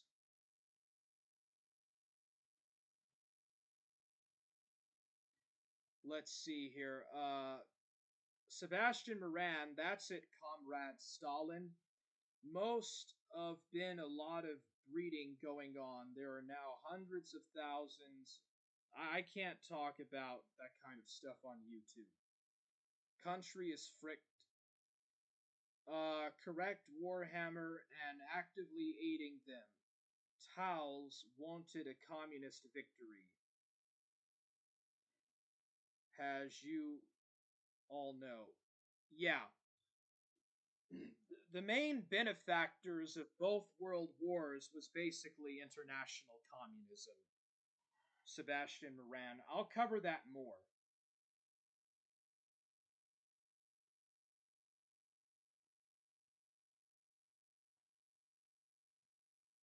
I'll cover this more in later on. Let's see here.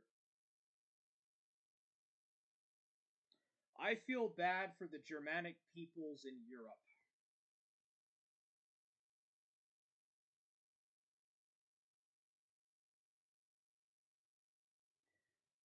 They wanted a communist victory, as you know. Code of Truth says, I suggest you go to North America, where there is a vast landscape with plenty of isolation. In North America, one may yet escape the onslaught of invasions. That's all there is left to do, escape. The United Nations is far in its plans. We can run, but cannot hide forever. Sadly, I think European peoples are doomed. I don't think that Europe is doomed, Sebastian Moran. I think that the shadow of the world wars has loomed over Europe along with the United States, but I think that that's beginning to wane. A lot of Europeans don't really care much for Donald Trump, and the Europeans are beginning to think very independently of their foreign policy from that of the Americans, something that has not happened since the end of the Cold War.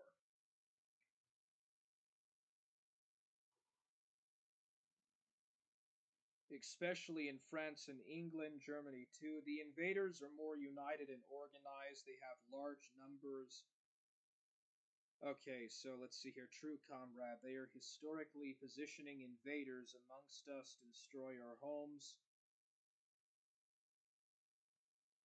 To the Allied bombing offensive. Yeah, dude. I mean, honestly, Great Britain was not. The Germans were not going to invade Britain in World War I. Britain would have perhaps been humbled a little bit, but they still had a far larger empire than the Germans. I think the British would have made it out of World War I okay without American intervention. And why even start the war in the first place? And with World War II, it might have been a bit more embittering, but the Germans would have let the British still have their empire. Compare this with the fact that Britain was afraid of losing its empire in World War I and World War II. Yet, America still surpassed Britain. Britain still lost its place on the top, and it also still lost its empire to communism and to decolonization. So at the end of the day, was it really worth it? You know, Todd Lewis was talking about that in the stream. So, Britain fighting or preserving the status quo and preserving the balance of power, I think that would have helped and benefited the British way better than the outcome that happened by crushing Germany in the two world wars.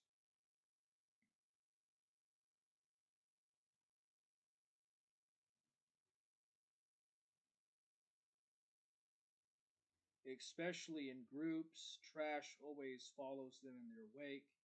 Spot on, this is the year that the military journals such as Janes and Deagle wrote of civil, internal, and external issues, resulting in huge casualty rates of deaths in many countries. I have family here that I cannot leave, and at least I hope to go to the other side with some dignity. Nudge, winks.